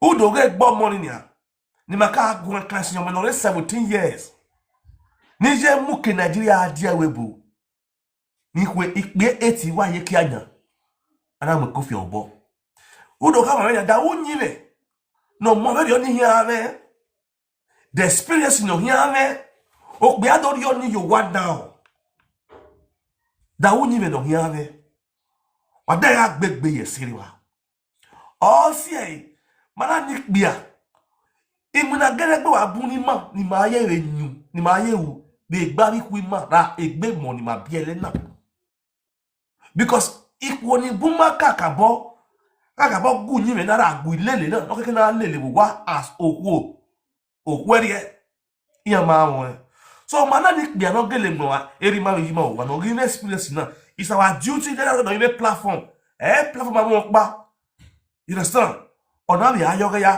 kporu nyeni jabi ku ma ho ni dadi oga no ya kokomo he wa emi bu we are almost na biema iye ma gengira e so ba se ko yo wa gigiye o so na ni yan ti ogba wa vi yan wa le lo gba pa ere nede o ma mi awodo o ma isu wa we ye die ni ye kiri o mo vi ele ye ki tomo o so le ye iye agbon mo gun ye daji o mo ni ga so le ye mo mi awo follow iye le le we o so le ye ije ga kekide na oni bi ke ye gba so ye de mo mi dede oyoyo mo mi dede a tu le bubu ye egbo esun obo won we are we dey so market we go le wo ye yo we nu awe we ate ya mai ni na ya de ni ye be ki ra nu ane ba ko ni mo nu we ti go no do talk ko ni we ya no fit wage awunyi le so no gi nyi na gi nyi pore ni ma gi na awunyi le yani. You understand? Never survive, but don't wear ties, they will train up a child the way he should grow. So that when he or she grow up, will not depart from it. One is your mommy romo. I will worry team, I will the team say, as in the case of Robo. You understand? Now never say, yeah, last if another in Yaku, who now make Benuaya la water. Who now who not run it, will not respect it. O what on you, o what they see, I was war. Coming at me water, it am me was war. Be I know you call you wa, ya be. You understand? Una he ugelero wodo odo no igi odunu e odo no doloji odo no dolo we na ku dolo una le gbodo ni ona we nu ya ve yin wa ni asoku no enegbi no gba tere giame. You have the right to do it. It's also for your own protection. Iko ni budo ala se fe na ta we ebono ya ve yin wa ebono so far I am go you ohun ebo. A pastor will only communion with church. Ebo. You understand? You understand? It not depends on the man. Stand your ground. Stand your ground. Stood your ground as a man. Okuna. Give me your woman. Which is very important. You understand? So I wish man. Walaho. Obawa ya don't you want I mean no phone or agboyagbi. No me no ma. Eri no ma. No how he mafu ero eda do geru pon gore wo wa una aro wodo yo bodo le ni eji inya ma ogbe na ero ogbo ogwenu be here do ka bo na go ma se so wa yo bu wa do le ni waji oda fun awon no ve yin wa ebo you see a protection we no ki wa kweke mo no uwene no go make na ari jowa aso pia una okpia uke ya lo ye kokwu u carry ba ga ene u di tramadol u di omega 300 omega 1.5 million u million yai ni kaya mo gba igbini 5 minutes just for 5 minutes enjoyment let me care ya mo di accept gbagba no gbe won wa mo e fabrica work e life contract who we no dey we say egbe ya aya go koku aso pia you don't expect no waru for 20 minutes. The numana here. Uwe ni egbogbene. Okono muse ne gbeye sogo. Ne mo e wudu. Iko wo ye gbalagbala. Egbeye ye muse. Eme ro unu. Ogwa so we na obomu. We gbe 3 minutes mwe ugba be kware. Uyene. Uwe no yene mi. Uwe no si odokpa. We kere ka yuheni. We yene. Asema. Unwere egbo we no pe amuna. Eri egbo ko ri bi muna. Okon we waro egbe wa se kinye. Ame no ladi egbo ko ni do ka. O egbe do ka. We na get so o do ka o do la dry season. Okay nu wege okoni gi oyi. We ni la device ne. So aya we to nya we nya show ba ho we okbia hin ni wa gwa bu te yuhe nu ya mi nu kun we do ya we okwo ni we wu egwewe gbe egbugwe ewe loni umina for the fabric work how many hours we gbe adie woku udo gbe 90 minutes woku get to answer this power. My brother, who will see we say? No ya gbo. Udago we had no ba fiole look be ajagbo. Mamie no wala kana na awu a problem no bia. Ukeneknya omiokori yowa. Wosie no rakara owe no rakara mawu. Oye bebie. Owe fana paralyzed no rakara na amuna you are see man. Owa ye mioko no ye yowa. We negbene enete. But when no rakara is a problem. Uwe ye no rakbo no wure. Nejinu we do yogi no. When no poke ba loguni because we va okparu okpana rakara. When ga gbe rakara no tu ekwo no tu kwa no. O se ki adone gi arule. Wa ri you as a man. Avec tramadol na do adele na. De tramadol here no ye ko de tramadol de codeine. Wa mi no mo you want to ha ado sigma bae ado nwene mi ga won anwane hia. No wa kan na ohu.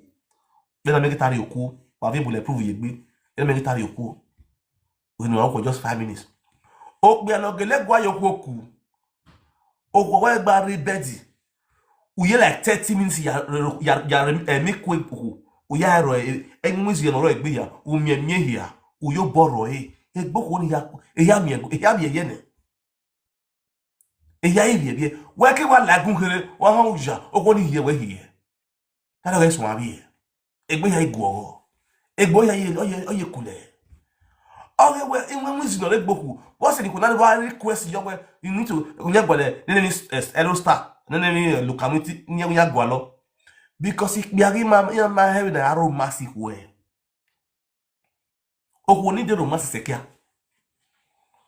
We are miemio wo. Una ate miemio enwe. Gele sanoda ya miemio enwe ni for that 30 minutes. Yo bo we gbe ya yo bo ma gbe ya. Ye better massage ne. Oh go mi ga we bedi. O ga go na go epilepsy worry. We kele piaka ka egun o hiye ne. O uja ni jari. Wa bebe a pe we ko aya ne ko mo. E ya go tramadol. You have at the end of the day, you are killing your blood cell. A blood cell will be. But the money, I got them also more. I have been a while here. While it's very important. You understand? Oh, but I didn't care. I'm winning.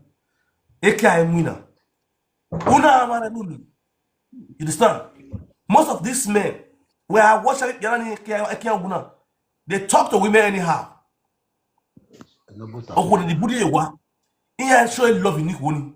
Iya gwa yokoku. Iya ri ogonoko. Ikwe soro. When we all live beloved so so ikwe gwele kia. And you gwele kia. We kiri nu yo enwe, uyo boyo fiega peko. O hiye ne. Ti ihe kwe uyo bonu gbe no me kana mere. Ti ihe uyo bonu gbe no me kana re. Ikpe ni bun o aleru na dekun. Ekia no sie fa yo kwegbe. Ekia no zieve yo kwegbe. Ekia no yo degi yetu. You understand? I'm telling you the truth because you know you know. You understand? Okay, no word. Okay, no biya. Okay, we are no be koko. Who settle down? Gogo no be ke. You know ya le gweku. Ogele gogo niku. Wagba zio. You understand? When we are just we just we are just we are winner. But we are winner. Ko bo pon nu we are winner. Egbe we gbe ya gogoku. Uke no sunu ko ni hiye ni. Okay, wa yoku pa ani na gbese na ke na ya yeye. Egbe we wa gbe yan ni. You are going with us say goodbye. You understand? Don't say we know this thing because why? Emi ni ma ye gbe obu na oluga na ewo wa. Akpa alu enwe. Ikwo na ayeke ni ikwo ko ya we alu enwe. Otima ya, iji ma ya, owoki ma ya. You understand? Ena yeke dan le lokokian e ka tosi. On le ru swimming no we worry gba ima ko ma bi ese o bo ma ya esi. Wa le loko wa me ke dada ko nulu we okunu ya no ki egbe nu gbe we hi egbe emi we ru we ma di this say emi done I go was you ma oh, na make the mistake. I had to go go. I had to go or back here. A kid don't know my day. You don't know here. You understand? Now the boot did not kill. Now they know who. Oh, after us, young man, when I will. And so what? It very much so I made the mentality where Okunani or Sina. It be a gather because of that. Me and my young year, me ba. Oh, you're in a genoga soon with platform now. Macacaro. O ma hin yoduku ma hin yoduku ona gwete no se hin awo ko we o ko no se hin awo no ko ni ma hin ko se e mo ko wa o da ga this is the problem I webo. You understand? The mama ma hin ni ma the mama hin yoduku ne he was discussing o sin na o ko ni ma go sin mo ko de mo wa o wi na ka mo sin go sin la de wo yan wo hin ko ko no give o sin na we ya o tin wa yo yin wo. You understand? But all these women that we are not done. I want to fight to go to Muye. Or when you forgive you, At all. or when you forgive you, or when you are more, or do I wear Bogwell, coded on Eakin with my head? Ude, or do I tell what it done? It was all I see. I almost a million miles, but it gets to my attack, it gets to be anything ma, you know. I don't level ye said that worry. Then all this I don't be, you know, this I don't. Okay, na anyisi mani riedo ime yila se fe na yin wa a topic in na ga ya re as the spirit leads any ka wo topic na re na so that dey no me nwa oyi en no ruwe matter ya na tasin unda wa ya nwa bo yo kmewu in every nonsense there's always a sense o ato wa mu 7 wa la o da wa mi o eri ma we ma ask me sure ma gbe ki ayu 21 days in a month so o kan mo gbe yare wa calculator ni I don't know already what that organization can. What Earth organization all time? What Earth organization time? Okay. my one area. But what organization are you actually aware? And I know many years ago, a drop of a sperm for you to regain that block takes you 21 days to Yes. Amatana. start. That's One I agree. Daga no agree. One, I mean, last on mo bomb 7 days. I mean, mo bomb 3 days. E 21 days lying. A while you 30 days. You know, go ike. Well, daga no one ya mo bomb no ya kani ya we. okay, 9 days now, 9 days. Oh no, come 9 days. Okay, 9 days now. It depends on some maybe 7 days now. 7 days are like 21 days. 21, 7 minus 21. All the minus 30. All the 22 now. okay. 3 days. All the 23. Oh, you follow you boom.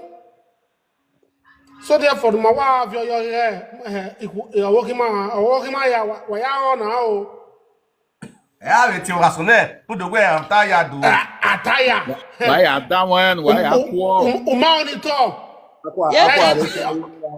Iye kasi uma no be e baba we dey smile yo be uri e na o wa se ga kota ba ni nu e go e o wa boy you be uri e na Ọ̀rẹ́ yọrẹ òde tu ìwọ. Ọ̀rẹ́ yọrẹ òde tu ìwọ. Ọ̀yẹ́ rí ẹ̀. Wow, we've all kind of.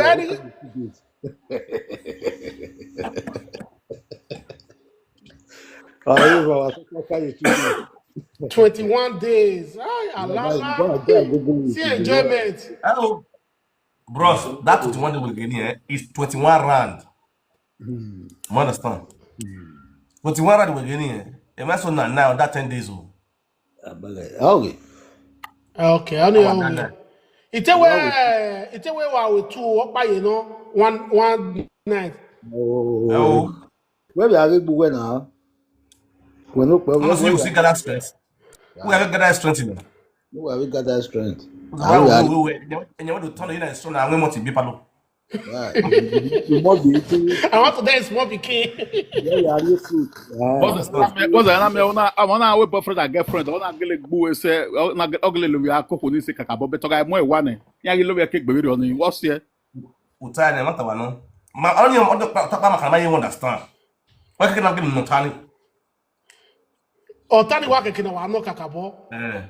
Okay. We are not friendly being the one you couldn't walk, but when you 4 rounds. 4 rounds walk back. I'm not better than here, bro. Exactly what better than my best is why. But again, we wa ka wa kan we no. We But are so to what you back for. We are you back for what the last. 1 week, where no we call 1 week. What wa ku? You be, you be my guy. You be. Wow. yeah, me maybe na. Iku only by the kitchen. Una ko akuga evani. Umada sabe. There are so many ways to make a woman be happy. Umada sabe.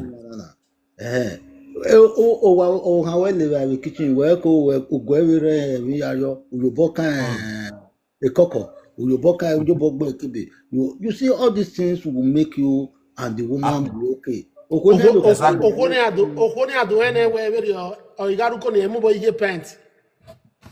Okay, anywhere na gbaye awari apawari owaye. So far gibe kariwa. Iya, ibeka mo bo ibeka ste yukoni. Iya laptop yan fu. Iya ste yukoni ma we. Lá me tablet yan bo, yan mo kakuyo yan ku are. Oga. Kwa ge orin ni. Wa ge o kan ti video wa ko be ku ko ni gbe. Okay. Aya mo bo yere. Yes. I drop where All right, now O men wa top pe. Wato Gabos. Aweke there. Yes, I greet you. Why I was sick kakabo ba. Na mami bi. Boy. Wato. I you don't get out that one yo. Let me leave you guys now. I'll see you guys later. Thank you. Wow,